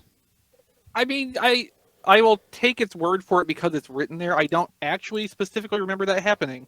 But there's so many leaks, it's not surprising And eventually you they start to run together. Yeah, and you posted this one. Oh, that's probably another good reason for me to not remember, because it's like being on the podcast. I don't remember half the things I say once we finish actually, being here. I think Dirge was the one where the leak picture only had one arm. Yep. Oh yeah, Like the drummer from Def Leppard. yeah. Thank you, Matt. That actually that triggered memory for me. Let's see here. Photos of Centurion drone. Photos of Red, Optimus, Megatron, and Soundwave, and they were much worse than we ever really realized at that point. Optimus still didn't have a basketball hand. Nope. Generation selects Tiger Track and Rotor Storm photos. Oh, did the Tiger? Yeah, so this ended up being kind of a thing too because of Rotor Storm having Sinister's head in these initial photos. Yep. Oh, yeah. And Tiger Track looked a lot better in those photos. You think? Yeah. I thought Tiger Check looked really good in hand. Which one came out hard? Which one was rough looking? With the paint. You're thinking of with paint mismatch? Yeah. Sunstreaker. Was it Sunstreaker that had the paint mismatch? Okay. Yeah, Everything. Sunstreaker had the really bad yellow mismatch. Okay. But yeah, so like with Rotor Storm, everything they were showing had the Sinister head still on it, but the product information for it said that the product information and the copy they were reading from on the Fan First Friday stream were all making big points about how it had a head based on the IDW appearance of Rotor Storm. when what they were showing made it obviously false. So that ended up being a thing for a little while. Yeah. It's probably in here somewhere where just yeah, okay. So in News Desk 111, which is a little bit farther down, it was a subsequent Fan First Friday, and they made a point to show off the correct head, which they had the factory swap onto another production sample for them and send along pictures so they could actually prove to us that, yes, Yeah, it has right. a new head. Yeah. Let's see here. So as I crack open a dollar store Rip It energy drink, and the flavor is Power, which Kim picked up for me prior to recording because she knew that I would need some energy drink. I'm going to take a quick sip just to see what Power tastes like. Probably burns a little bit. Power has no taste whatsoever.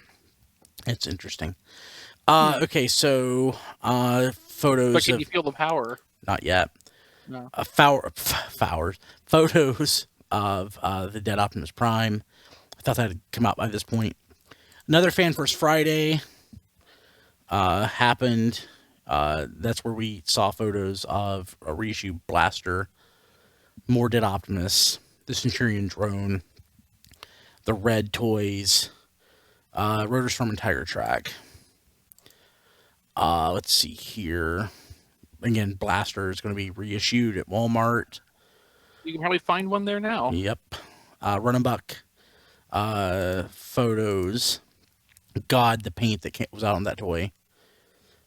I like it. Let's see here.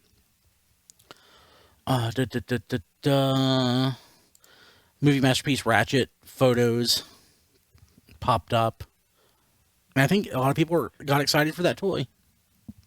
And if I can get it on clearance really cheap, I'll be excited too. People got really excited for the idea of the existence of Movie Masterpiece Ratchet. Yeah. And then they saw the actual Movie Masterpiece Ratchet and were less excited. Yeah, that's fair. Photos of Sunstreaker and Trailbreaker. Yeah, I actually kind of want to take a peek at that because I want to see what the stock photos look like color-wise for Sunstreaker. Because boy, that yellow mismatched in person.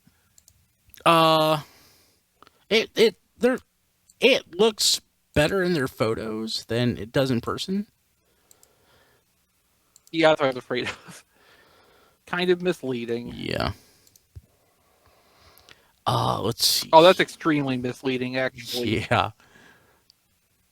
I don't know how they did that. Oh yeah, okay, so here, News Desk 107 teaser for the new Masterpiece Starscream. You can find that on the website, or again, it's in the show notes that we're looking at right now. Let's see here. Teasing Masterpiece Starscream in a silhouette. It's not fair. We got some more info on the Gigawatt figure, including photos and the fact that it was going to be numbered, and the release was planned for October. Huh. Yeah, how about that? Walmart.com. Let's see here. Also planned for October was Studio Series Leadfoot at Target. Yeah. Let's see here. Top Gun Cross Transformers Maverick officially revealed. Yay. Boy, that was a letdown of a day. Yeah, another Fan First Friday. That was just a tease for it. I guess we have a recap. Transformers reveals to take place at Walmart Collector Con. What a horrible thing Walmart Collector Con is.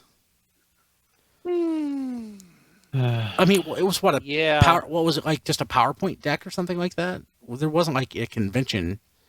What No, Walmart yeah, there wasn't even anything like that. It was just product listings going up.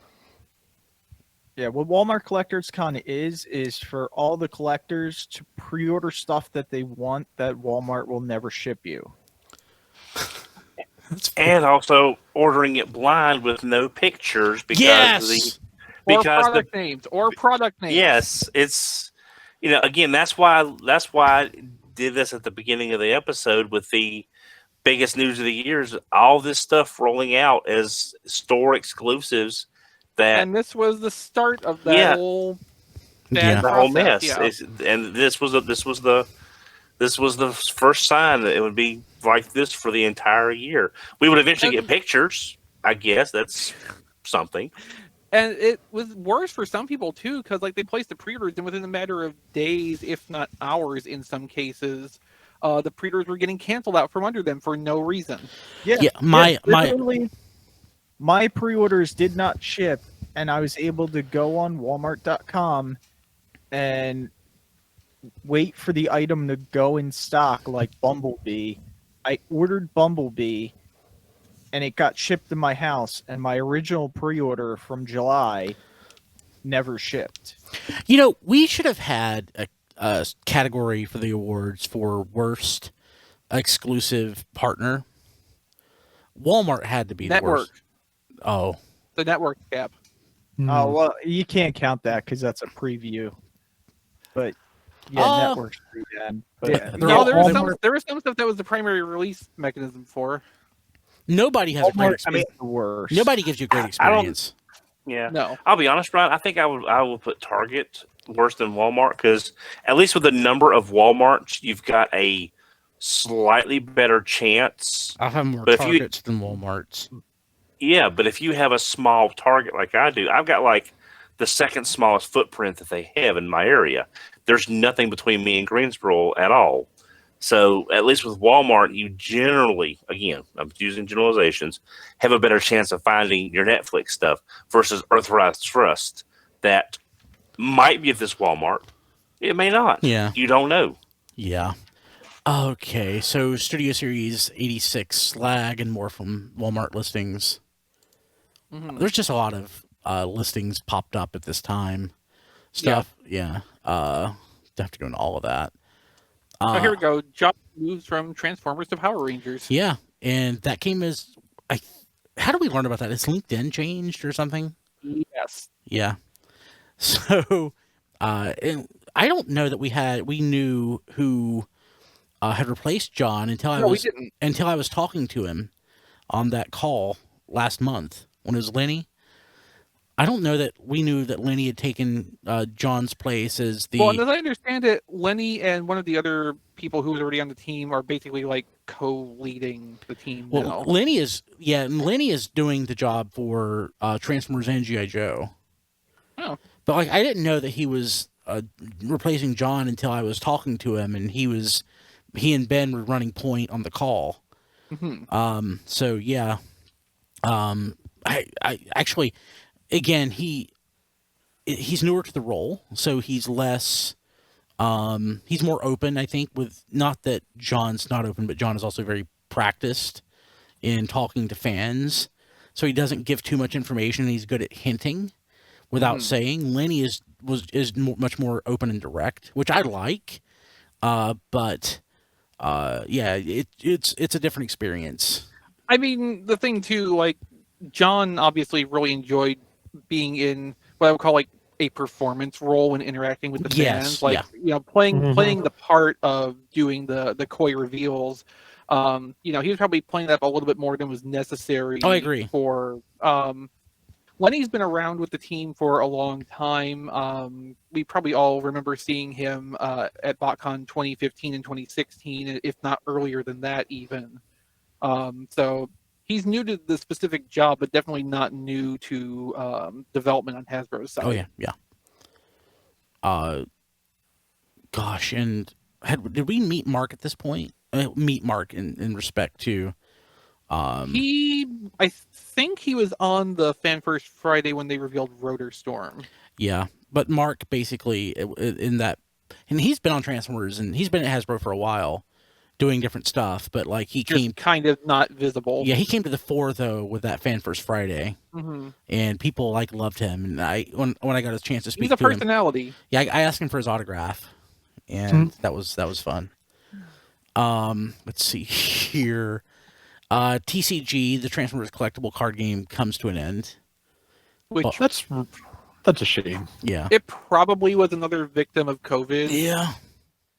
Yeah. when you Yeah. come down to it. Yeah. It's a shame. I really liked it. Yeah, the I think- people who are into it were really, Really passionate into about it. Yeah. yeah. Yeah, I was never like into it, but I wound up doing a lot of reviews and unboxings for T-Formers, and it's a really well produced card game and very well supported. And just when you can't have people close enough to play a card game, it's really kind of hard to keep a growing your card market, game in yeah. the market. Sure is.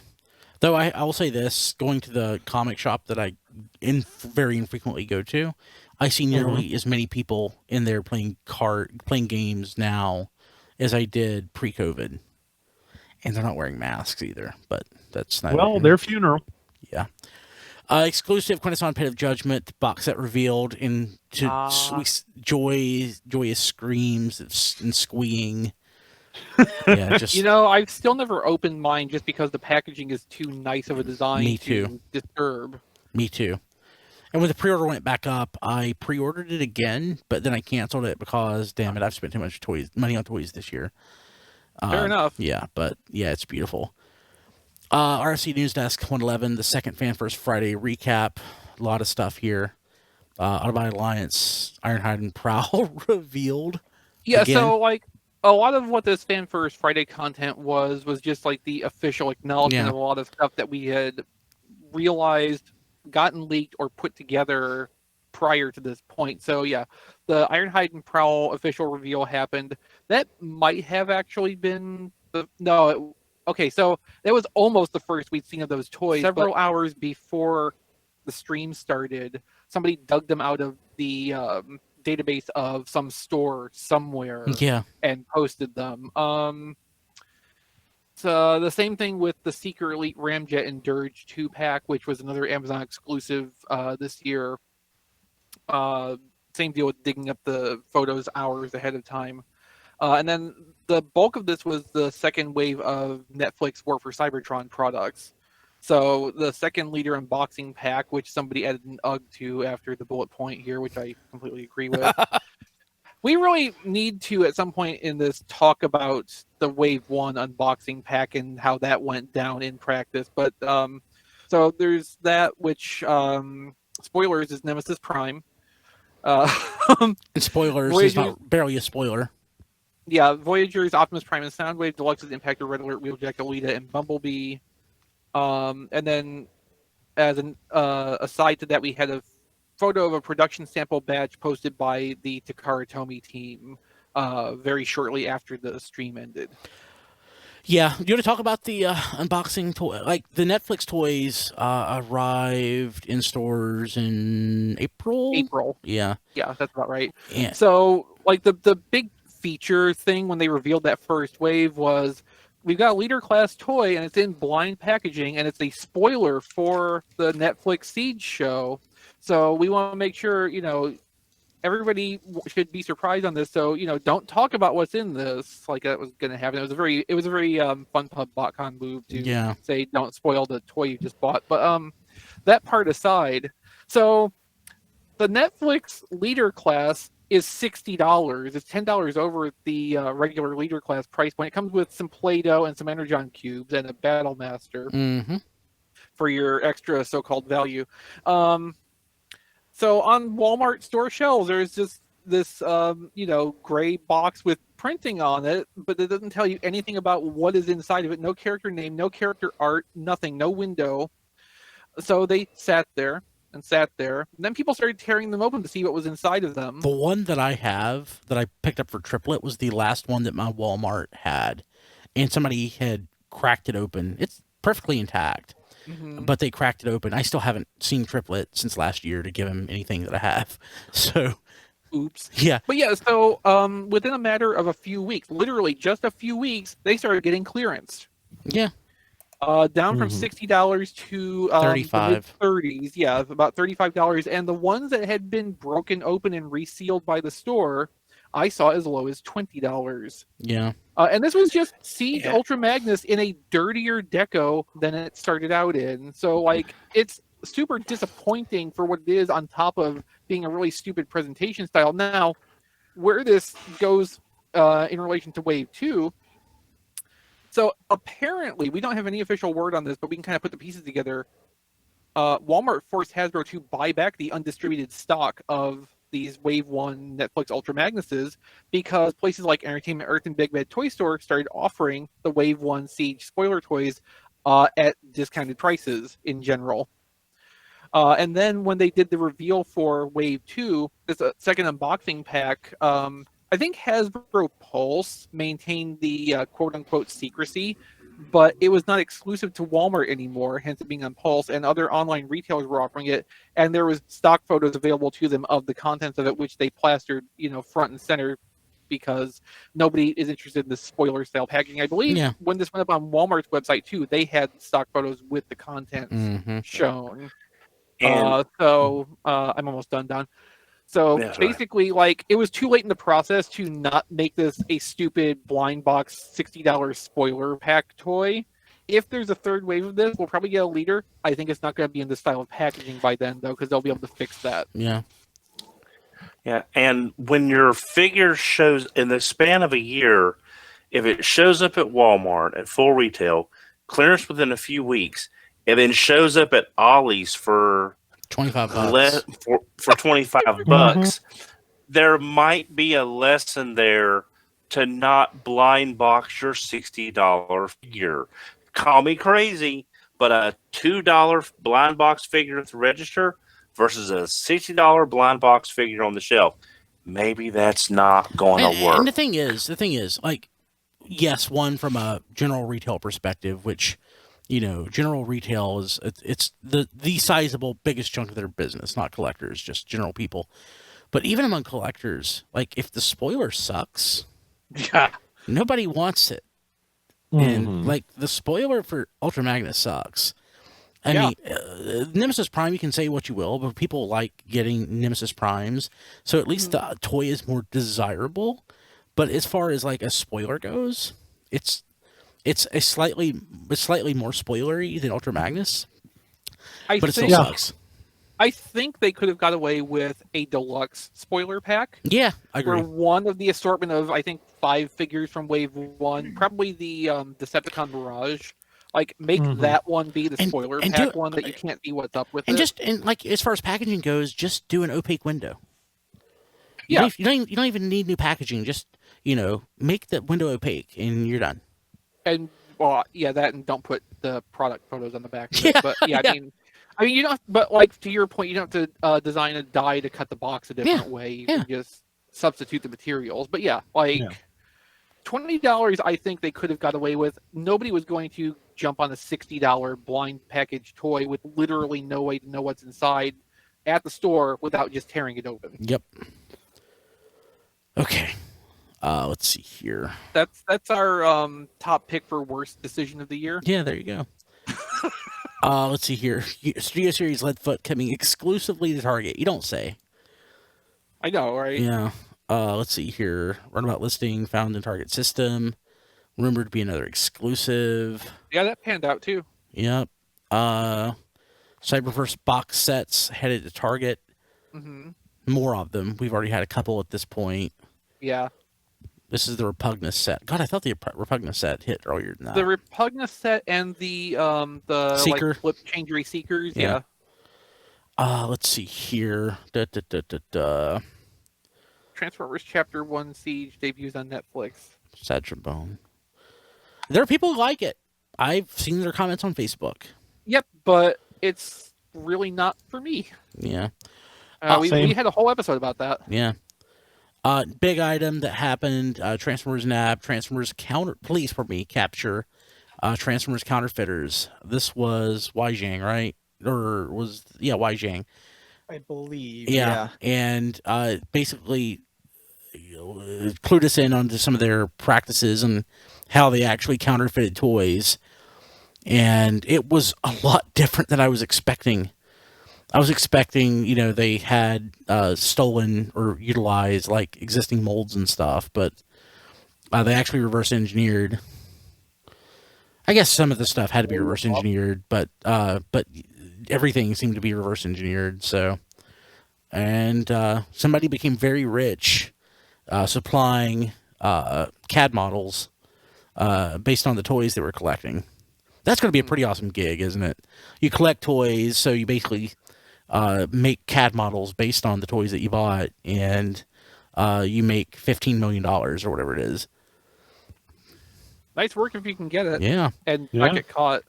Yeah. Let's see here. Hasbro's QT results are not as strong as prior quarters and years. I wonder why. Yeah. Design art for the new masterpiece Starscream. I don't remember this from Figure King. I guess you had the ability to color in a picture. Is that it? It's basically like a line art rendering of their CAD models for that. I don't remember that at all. They didn't have a prototype ready to show at that time, so they showed this as their, first reveal. Design. It's not as in design the art. It's design art. Yeah. Okay. Oh, okay. I understand your confusion now. Yeah. I thought it was like for the packaging you're going to be able to do like art assets for it. And I'm like, that makes no sense. Okay, it's late. It's late. I don't have enough caffeine. It's like the blank creator cover version of a Transformer. Exactly. And yes, that would be great actually. Let's see here. Hasbro Fan Expo exhibit video. It's just a bunch of art assets in 3D meat space. If I remember right. But hey, G1 Funko Pops are on the way. Oh God, and they're out. And Man, two plagues in 1 year. Who would buy this? I'm not buying any of them. I'm pretty proud of that. I was tempted by a couple of things, but then I realized that I would rather maintain my purity. Tune into RFC 709 to hear Brian's review of his Transformers Funko Pops. I'm not getting any. I managed to get very few of the reaction figures, and I don't hate them. I do hate Pops. I genuinely hate Pops. I mean, the only reason I'm buying the reaction figures is for the card art. Oh, really, Don? I didn't know that. Hey, Brian. Yeah. It's everybody's first episode sometime. Yeah, I know. but there's no. Tune I in mean, RFC 707 when Don told us that he buys the reaction figures for their art. Also, not all 704, of them. 698, and 675. Sorry. Go ahead, Don. But, I'm sorry. But I mean, there's nothing. I mean, Pops couldn't even get me to buy Tailspin. There's no Pops. art. There's no. Yeah, There's nothing but this there's dead definitely soulless. no art in Pops. Yeah. There's nothing but dead soulless eyes staring at you The from blackest a very, eyes. The Yeah, devil's eyes. oh great, it's the blackest night, Matt. Here we go again. But yeah, just dead soulless eyes staring at you from a little square box. So Yeah. yeah. Hey guys, I think what I'm gonna do is sort of what I tend to do sometimes is I'm gonna scan through and hit the high points for the rest of the year. I don't think we have to hit everything. You guys are okay with that? Very And a much lot so. of what we've got, left too is just like, hey, we got pictures of these things. Yes, now. exactly. Yeah. Like production samples for Alita 1 and Bumblebee from the War for Cybertron series. Yeah, probably the most notable thing out of this block, one of the two, is that Takara decided to schedule a release of Siege Ratchet in the middle of their Earthrise. Oh, that's right. Yeah, releases. that's weird. Well, it's because that body for Ratchet appears in the Netflix show, and they were getting that around that time, so that was a current and relevant thing for them. Yeah. Also, Flames Toys Windblade model returns with a new design, but we don't really know much more than that from that photo. But it also never turned up again after that. So yeah. Also, I like this first one for August. Hey, Rob, did you know TFCon's going to be in Baltimore? Yeah. Yeah. Hey, hopefully we can all do that. That would be great. People, Yeah, again. really. It's a long way off, but Yeah. I still have my doubts. Official Yeah. in-hand images of Dirge, Ramjet, Prowl, Ironhide. So the photos. Okay, Megatron Day at GameStop. All the rulers of the deals. So basically, it was a big, gigantic Transformers Appreciation Day at GameStop where they had like really crappy sales. Yeah, they had like 20% off of 5 of last year's toys. Yeah. Also, a pretty good discount on Scorponok that they never had in stock during the course of the sale. But as soon as the sale was over, Scorponok was magically back in stock at full price. Yeah. So Imagine. I know. mass market release date for Gigawatt. Supposed to be released in October. Was it? I only got mine in No. December. Yeah, I mean, I had mine earlier than that, but I got mine from Hong Kong. I still don't have mine. It's on pre-order from, I think, Walmart, so we'll see what happens. Oh, that means you're never going to get it. Yeah. Yeah. Transformers Join the Battle in World of Warships Oh, jeez. game announced. That That was happened? just, Yeah, it did. yeah. Was And that it was just Transformers riding boats. Oh. Is exactly what it was. There was another HasLab Unicron update, basically because John DeLuna willed it into existence because it had been forever since there was another update. That was beautiful. Yeah. I mean, you had to be there, but like that was beautiful. Yeah. Yeah. So another thing that happened is in this year of too many Fan First Fridays, they decided they're going to do Transformers Tuesdays. And they're going to be exclusives for like the next 5 weeks. Although, to be fair, like every Transformers Tuesday thing was like 15 minutes long, so Yeah. it wasn't like a big time investment on either end of it. Yeah, but it'd be what? Generations Likes Hot House is the first Tuesday reveal. First look at Earthrise Blue Streak. Boy, was it. Let's see. Transformers Red Collection pre-orders pushed back to September 10th. Thanks, Walmart. Yeah. I don't remember when this actually showed. That feels like October, November. October probably sounds about right. Yeah. Yeah. Generation Selects G2 Megatron accidentally leaked. Ah, yes, I remember that because one of the people that Hasbro Asia officially works with Oh, to produce yes. like fan content. Pre-posted their video. They either had it scheduled wrong or they pushed the button at the wrong time. Yeah, so Yeah. a few days before the proper official announcement, that was up briefly. So we got a few not great looks at it, but enough. Generation Selects Bug Bite revealed for the second Transformers Tuesday. That's also a bit of a sad trombone for me. Yeah.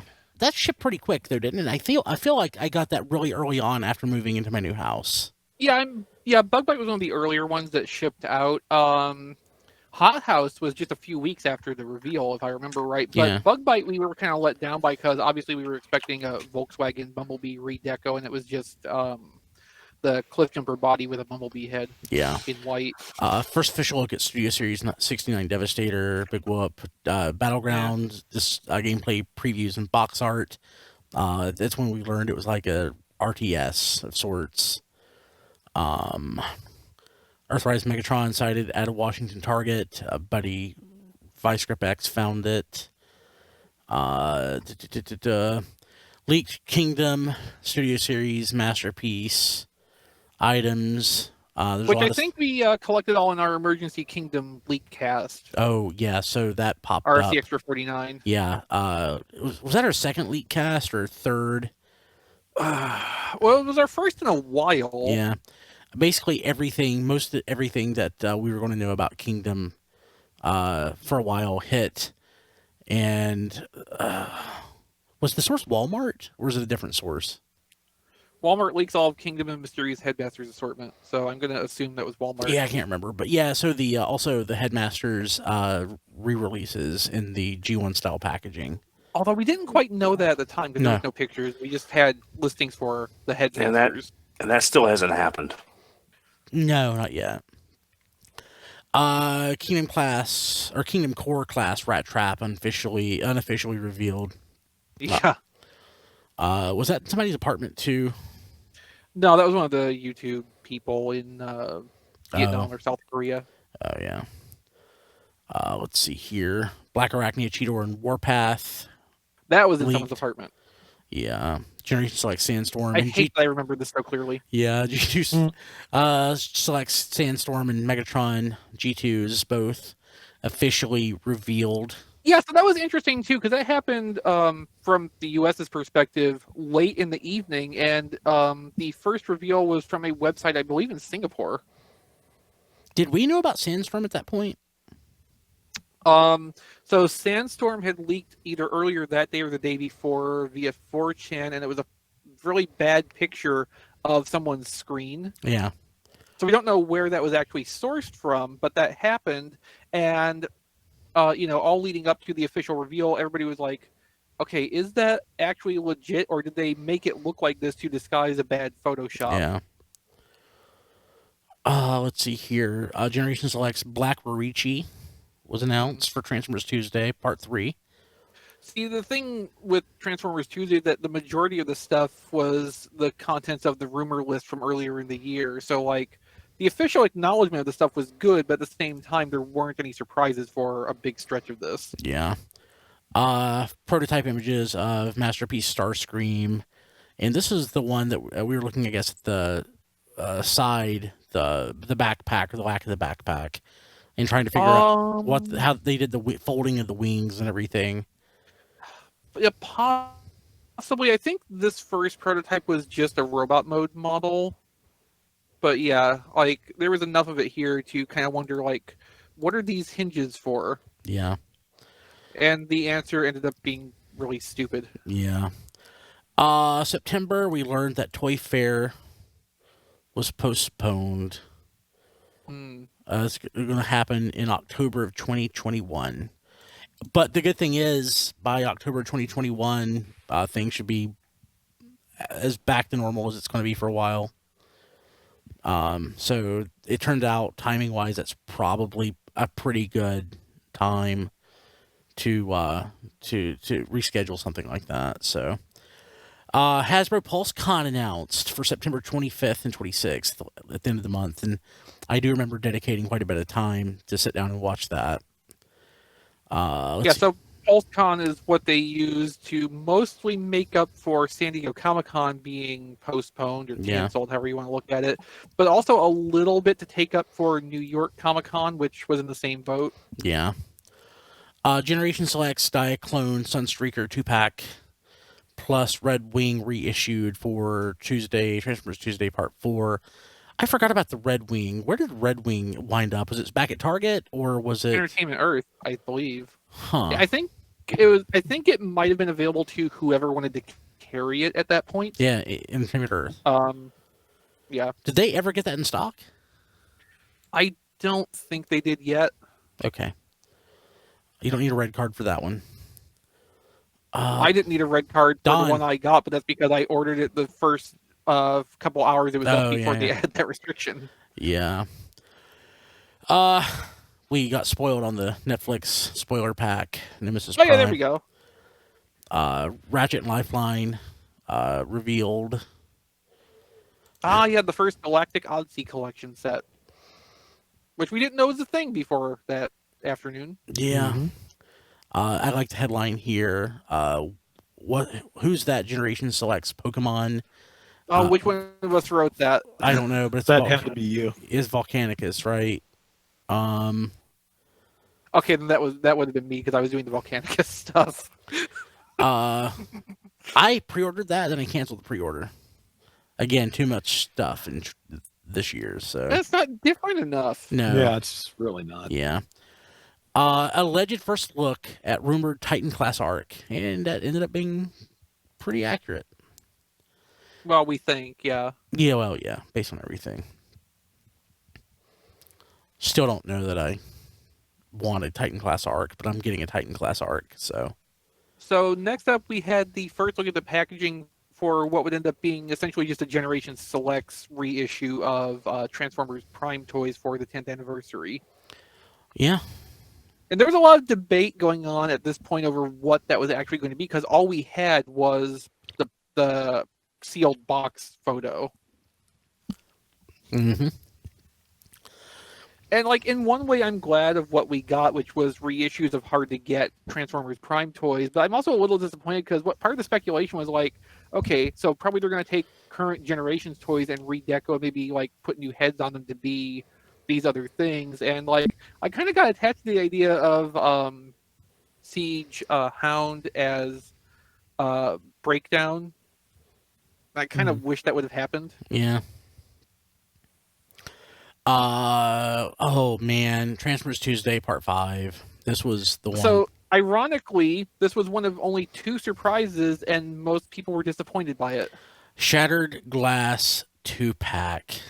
Yeah. So Earthrise Optimus Prime minus the cab. No, minus the trailer. That's duh. If Sorry. it was Earthrise Optimus Prime minus the cab, it wouldn't really be. Oh man, I need more caffeine. It's late. It's late. It's 10 p.m. Eastern as we're recording this part of the show right now. So This is yeah. later. This is later than we normally record. take another hit of power there, Brian. Yeah, and Ratchet.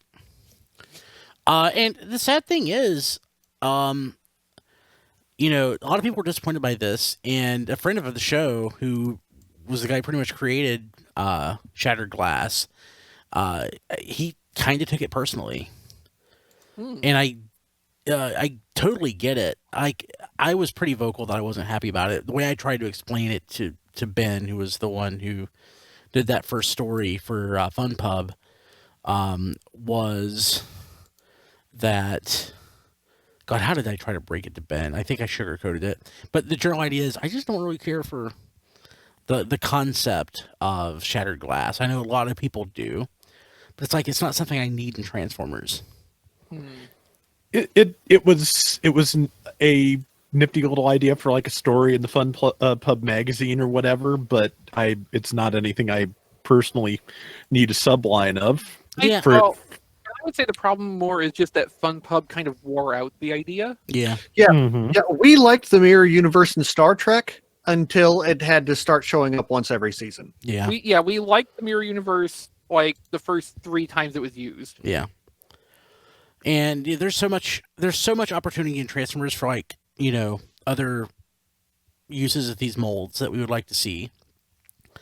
That, you know, something fairly recent, fairly niche, and kind of retreads in a lot of ways. And even if they're gonna do Shattered Glass, also I like the Optimus Prime's kind of obvious because like those always were popular when Fun Pub did versions of that. But like, do something besides Ratchet to go with it. Like, you know, there's Hot Rod molds, do that because that's an interesting alternate deco. You know, there's a whole range of things they could have picked from that weren't Ratchet. Well, I think I mentioned it when we talked about this before that there's some crossover, like some of the Shattered Glass designs use the Diaclone colors, and like that appeals to 2 different types of the fandom. You know, Yeah. some people who like the Shattered Glass, some people who just want the Diaclone no matter how they can get it. Yep. Yeah.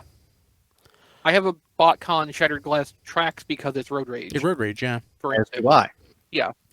Let's see here. So we'll just moving on from that. PulseCon? Yeah, so, well, we got the Generation Select Dinobot box set we saw. Well, that was just the Volcanic. Yeah, and we saw that again. It's basically the same thing with a few Yeah, I was tweaks. just trying to skip us ahead to something that's probably more. Yeah, substantial. we learned that PulseCon, again, 23rd and 24th. There's a sneak peek stream on the 22nd. Which, okay, so that was really a misleading way to describe it because all that was them advertising the not Kickstarter, but the HasLab campaign for what's the game, their tabletop game that they were relaunching. Hero Quest? Hero Quest, yeah. Yeah. So that's all that preview stream was promoting their HasLab campaign launching for that. Now, to their credit, I'm going to delete that then. that Hero Quest campaign funded within Quickly. a couple of days. Yeah. But like, that was a really misleading way to characterize that. So the important thing here, though, if you'd like to carry on. Oh, yeah. So the exclusives be available for members on the 23rd and for everybody else on the 24th. And that included such awesome stuff as the Pit of Judgment. And Pulse actually was the best exclusives buying experience of the season. Yeah, pretty with the way much. they had this set up because they instituted a waiting line system. Yes. And there was CAPTCHA on the thing too to make sure that they were filtering out bots as much as possible. But they were able to get it where everybody who was there at the time the stuff launched basically got whatever they wanted. Mm-hmm. It was the most painless. All these PulseCon exclusives were San Diego intended exclusives originally, so it was the most painless San Diego Comic-Con exclusives purchasing experience probably ever. And I want the same thing every year. Yep. Yes. Let's see here. And prior to PulseCon, IGN got the first official look at Kingdom. Oh yeah. Yeah. Let's see here. Then the Transformers Prime 10th anniversary set was revealed. Mhm.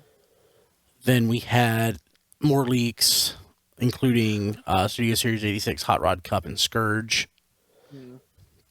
That rounds out September. Okay, so the Kingdom panel reveal for PulseCon. Oh man, what did they? There was something. One thing, if I remember right, they showed off that we didn't get spoiled as of yet. Maybe it was the red stuff. Maybe it's the not Kingdom, but the red RC. Well, the Red Collection RC was one of the Walmart listings that was found earlier. So, But like we didn't probably have not photos. that. We didn't have photos or anything of it. Well, no. And the red Cheetor. Let's see here. Was it the Autobot clone exclusive? Which is kind of a lame thing not to get spoiled. But they showed off the toys, and John Warden was there for that. Because he'd worked on them. Yeah. John Warden was busy that weekend because he was having to do streaming content for both Transformers and Power Rangers. Yeah. Also in PulseCon, there's a lot of other things. There was this panel or presentation on the Netflix series on like the creative process for that. Which was vaguely interesting. Yeah. Let's see here. Starscream 2.0, Gigawatt and more shown off in Figure King magazine. Yeah, that was our best look at that time of Starscream because I think that was when they started showing the alternate mode. Yeah. Let's see here. Transformers Prime 10th anniversary official images, the breakdown in Viacon, plus the Hades Megatron. Which Yeah, I mean, that was a cool reveal when they did that because like nobody was expecting it genuinely to be those toys reissued. yeah, and the Hades Megatron, I didn't much care for it. I'd never actually seen it in person until I got it, Mm-hmm. and it looks really nice in hand. A little too much chrome for me, but you know. One of the craziest news items of the year, and I don't remember if this came out. I'm P30, not sure if it was supposed to come out yet. yeah, the G1 Megatron P38 gun returns in Japan, but as a water pistol, Mm-hmm. and I have to have this. Yeah, That's so it's probably going to be difficult to import, I'm thinking. Well, it'll be fine as long as Customs doesn't open that particular package. But no, it's a very realistic, I believe, 1-to-1 scale replica of the Walter P38, with of course no safety indicators on Yeah. it because it's for the Japanese market. It's also very expensive. $60. I mean, for a water pistol, like Oh, yeah. not even a rifle or And super soaker thing. That's It's coming out in February, so I need to figure out how to get my hands on that. yeah. Yeah. Let's see here. We learned that the Combiner Wars Devastator would get reissued. Yeah, so I think that was broken by Ozformers. the Australian fan community. Yeah. Let's see here. Abominus returns in Generation Selects. So with that, there are some differences. We get the shield chest. Yeah, and the head. there's a little bit of deco differences, Yeah. but like nothing like super substantial. Yeah. Let's see here. Netflix Siege Wage 2 photos. I have this, and I don't even remember exactly what the thing looks like. It's just a red slither thing. Yeah. Yep. So this is when we finally found out where Earthrise Blue Streak was coming out because somebody just Found found it at it one day Walgreens. on the shelf at Walgreens. And there had been a lot of, confusion and speculation about where that was going to land because I will point out that to this very day, Hasbro has technically never officially acknowledged Earthrise Blue Streak exists. Oh, wow. What? They never announced it. They never talked about it. It just is. It is, but they have never technically promoted or revealed or acknowledged that it's there. And what's sort of strange, Chris, is not too long before this, we were talking about exclusives, and I had asked y'all, and I asked you specifically, well, what about Walgreens? Because we had not heard anything, and they had Yeah, been exactly. becoming they had been becoming a major player, or at least a more major player in these Mhm. exclusives. And you had said that probably the person who at Walgreens who was responsible for buying this stuff maybe wasn't there anymore. Yeah, And we then, still believe that is the case, actually. yeah, so this could have been something he or she did as one of the last things while they were there, and it just sort of, Yeah, it's hard to say, really. All we yeah, really know for exactly. sure is that, so for the previous few Walgreens exclusives, Rob Springer helped to get that information out there because somebody As a from within source. Walgreens, yeah, was a source for him and was feeding him that info from their inventory system close to a year in advance of when the stuff would actually come out. Like, I think typically it would be December to January when that information would break, and we didn't have that for this year. But all that particularly would mean is that that particular insider is not there anymore, or it was too risky to disseminate that information. Yeah.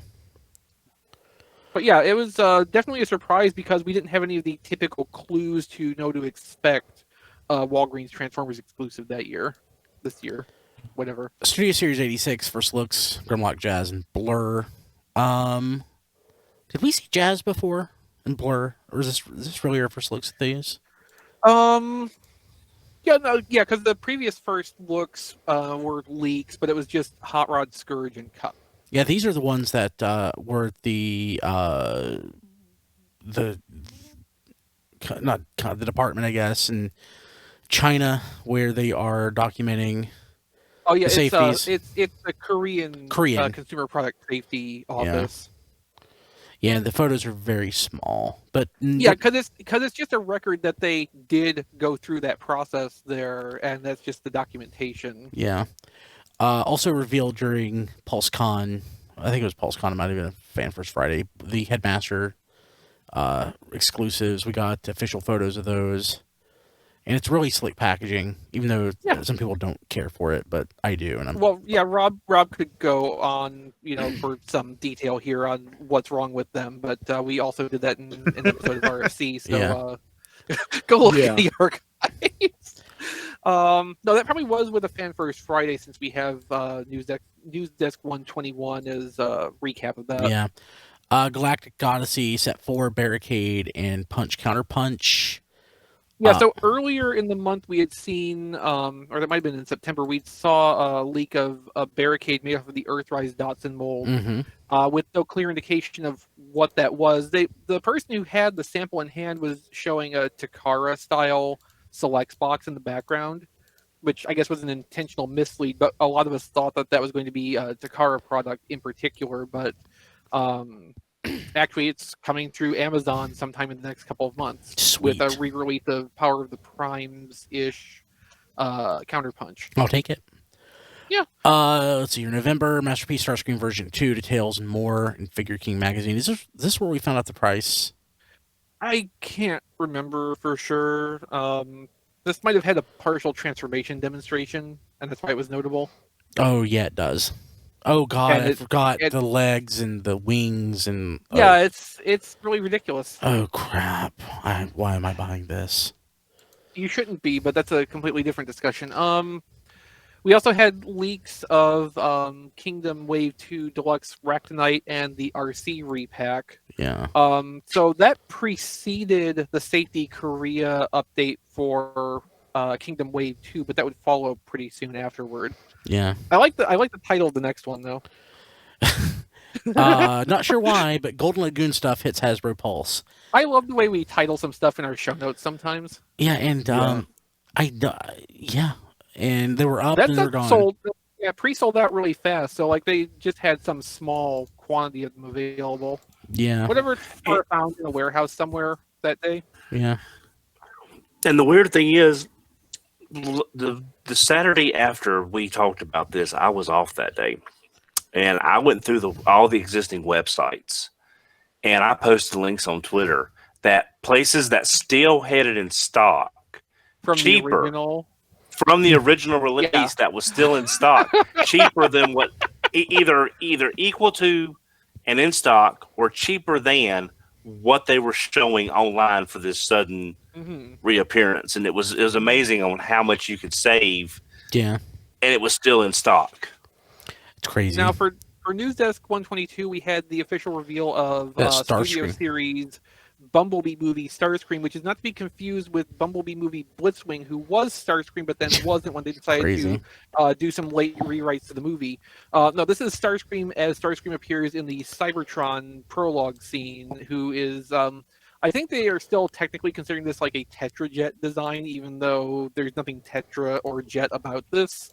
But that's another thing that came Such a weird by looking way toy. of the Australian community in Ozformers. It's I pre-ordered it because I liked the robot mode, and then I saw better looking pictures of the vehicle mode. I'm liking, I already have Siege Starscream. Yeah. I really don't think I need this. Yeah. Yeah, I kind of feel you there. But like the weirdest thing that happened that month, I think, is the next item. Collaborative X-Men crossover Ultimate Expanse. It's such a beautiful packaging. It's such a weird toy. Yeah. It's the Blackbird, but as it transforms into a robot.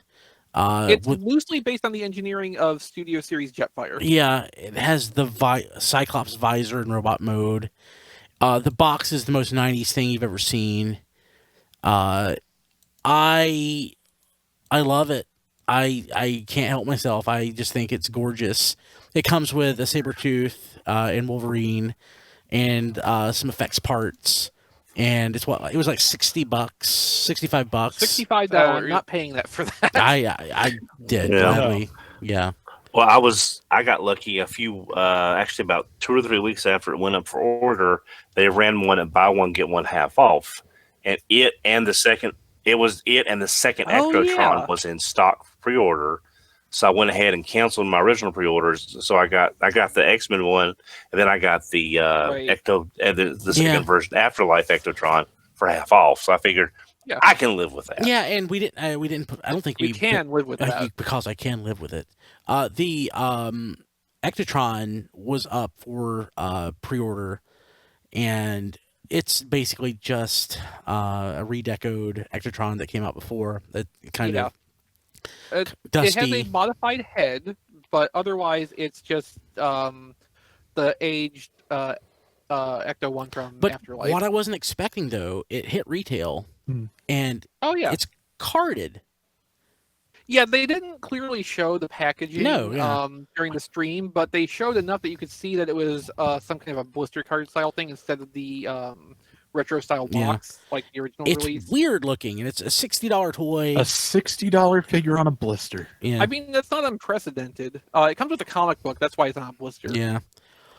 Oh Let's see. yeah, So official. not unprecedented, but a little bit steal me. Yeah.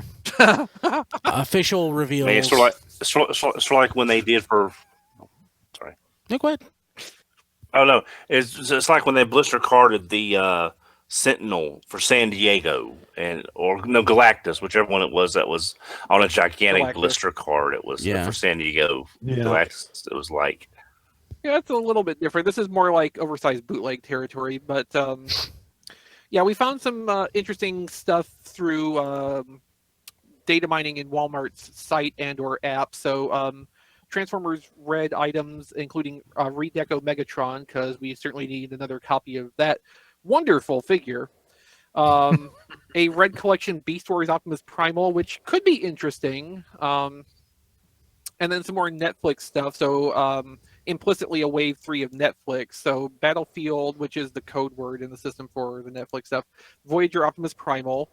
I'm expecting that to just be a dirtier damn ape, not like a universe redeco or something fun like that. And then Voyager Seeker, which is undoubtedly going to be the Earthrise Seeker mold in some new novel deco. I'm guessing it's going to be Hot Link Purple again because, generic purple Seekers in More Than Meets the Eye. Yeah. And then there was listings for a second wave's worth of the Headmaster's assortment, so Highbrow, Weirdwolf, and Skullcruncher, who were absent from the initial offering of 4. I wish I And- didn't kind of want all of this. And the rumor information on this is that there is only the 2 waves of them, so they're not going to be cycling in any further Titans Return reissues with his Hmm. packaging style. Yeah. So sadly, no second chance at the harder to get like Target Masters, for instance. I would just kind of like to see a Windblade in that assortment, just because I want to see a character that didn't exist in 1987 by way of 1984 packaging, just to completely stop my brain from working for a little bit. Okay, I mean, like, when you explain it that way, I would totally buy that just for the anachronism that it represents. Mm-hmm. Like, it would never be something I would open. It would be a wall hanger like Don's reaction figures. I would actively work to get it put in the background of a show set in the 1980s, just to drive somebody completely insane. The way the existence of this packaging drives me insane. Yeah. I like where your head's at. And then I we was wrapped just- up the month of November I- with the Netflix Ultra Magnus at Ollie's for $25. Go ahead, Matt. Sorry. Oh, I was just going to say I was hoping for a reissue of Ape Face with maybe better plastic and no battle damage. Yeah, Yeah. if not better plastic, at least less paint. Yeah. Mm-hmm. Yeah. So December, I think this original item was November, but we had some issues with our website, and a couple things had to get recreated. So this might Oh. actually have been a November story, but it's dated on the site early December, so I'm going to put it in December.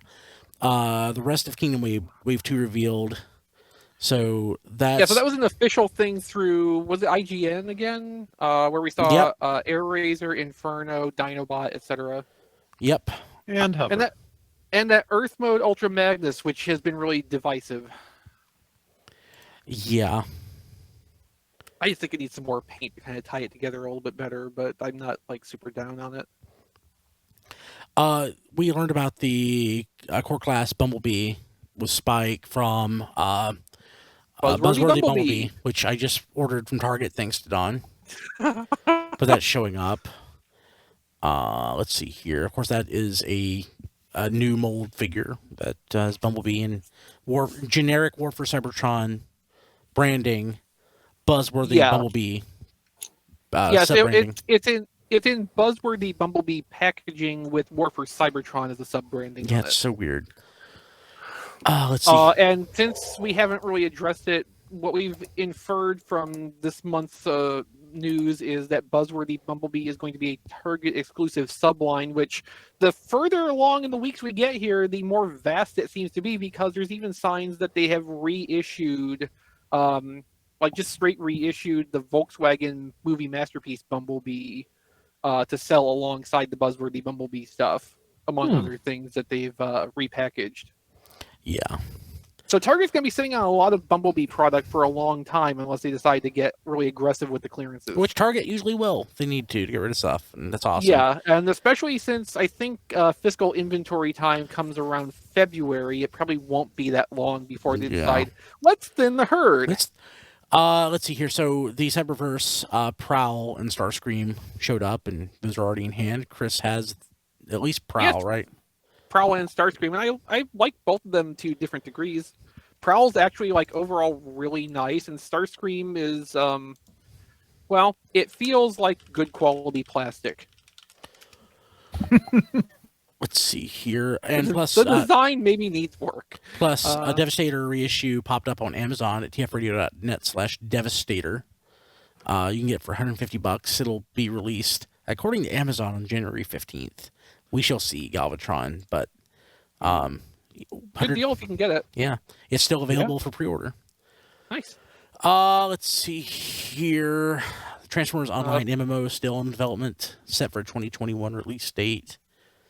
Well, we'll see. Yeah, we'll see about that. Yeah. If it happens, I still don't expect it to get released outside of China, personally. Okay, and then we have RFC News Desk 125, which was, at the time, the most current information we had on Buzzworthy Bumblebee, which mostly include the reveal or discovery of the Studio Series repacks that were going to be included in that. And just before I recorded that, also, someone had found a Mega One-Step Changer Bumblebee based on the Age of Extinction design in Buzzworthy Bumblebee packaging at a Target, and all of that together is pretty much what cemented that, even though nobody's come out and said it yet, this is a Target exclusive line. Mm-hmm. And then we end the year on a note. with your news desk 126. Yeah, I reviewed Netflix's Earthrise, and I stand by that review. A lot of people agree with me, a lot of people don't, and that's great. You know, it is what it is. My wife's former boss, she was online working today on Sunday, and he pinged her, and he's like, "Tell Brian I was so bored this weekend that I watched the new Netflix series, Transfer series." And it got worse. Yeah, he didn't much care for it, but you know, he's not the target audience. I gotta find time to watch these things before reviews are out, because if I find out what's in them, I will never be able to make myself make the time. Yeah. So you say your wife's former boss isn't the target audience, but like I don't think we're the target audience either. So you know, Yeah. not saying much there. I know. Is it too late to change my toy of the year? No, not really. The magic of editing and the Cybernet Space Cube say no.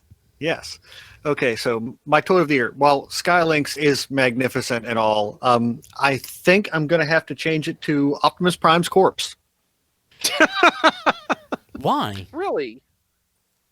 Because someone at Hasbro just took all of our childhood trauma, condensed it into plastic form, and sold it back to us, and we all agreed to this. Yeah, you know, and it just amazes me to no end. Matt might have a point there, because like no joke, I made $800 in Amazon affiliate revenue off of pre-orders for that specific toy this year. Whoa. So like something went right when someone decided, you know, let's take this moment all these children cried at in a movie theater or at home watching on VHS or HBO or whatever the case may have been. And yes, make them pay us $50-something for the experience now. Yeah, wow. Cool. Yeah, so Matt might have a point there. Cool. So let's see here. Diecast isn't here. You can find him on Twitter at Diecast2, and on Facebook at Reviews by Diecast, and on YouTube at RSC Reviews, which is at tfradio.net/reviews. John DeLuna is not here, but he's at that John D everywhere. Rob Springer, of course, isn't here. Rob Springer, and at zonebase.org. I'm on Twitter at bkilby, and on Instagram at Brian Kilby. And you can find most of my stuff at briankilby.com. Don, how do people get a hold of you? Well, you can go to your nearest Waffle House, or you can reach me on Twitter at HMRC4 EVR. Cool. Rob. I'm on Twitter at Figure Reviewers and Rob Flails. Mostly I talk about toys on the former, games on the latter. Rob Flails is the Twitter account for Flail Throughs, my YouTube gaming channel, which focuses on Gundam Battle Operation 2, which has gotten through most of Gundam Double Zeta in terms of a mobile suit roster now, and is careening towards Char's counterattack, which we will probably start on in March or so. It's a fun game. I enjoy it. I was actually on a podcast dedicated to that last night. Really? Yeah, that was an interesting time. I wasn't able to watch because the bitrate was too high on the video. Gotcha. But went fairly well. And yeah, if you youtube.com/flailthroughs, if you want to get a sense of what the game is and what I do with it. If you like what I do with it, patreon.com/flailthroughs to throw money at me and request specific mobile suits and weapon and color combinations. Or if you just want to throw stuff at me, there's tfradio.net/playlist. Very cool. Chris, how do people get a hold of you? I'm personally on Twitter at ChrisRTXV. You can find my Amazon wish list at tfradio.net/ChrisList. As of the time we're recording this, my birthday's a few weeks, and I usually get very sad about that, so make me happy. As for my hobby and fan works, you can find my photography-related things at playwithphotography.com. Also on social media at playwithphotos on Twitter or Instagram.com/playwithphotography. If you like my work or just want to show your support for the things I'm doing, I'm on Patreon at patreon.com/playwithphotos. And for as little as $2 per month, you can help me keep doing the things that I theoretically love and get early access to galleries and other benefits depending on the tier you sign up for. Cool.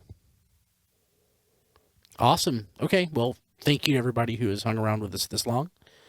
Thank you guys so much. We will be back next week. We'll see you then. This has been Radio Free Cybertron. Visit us at tfradio.net for show notes and to subscribe to the podcast. Follow us on Twitter at tfradio for news and updates. Watch our live stream at tfradio.net/live. Join our Facebook fan page at facebook.com/tfradio. Subscribe to our YouTube channel, TF Radio Network. Have a question or comment? Leave it on our Facebook fan page or mail it to contact@tfradio.net. This podcast is released under a Creative Commons license. Any part of this podcast can and should be redistributed, but please, proper attribution is required if you know what's good for you.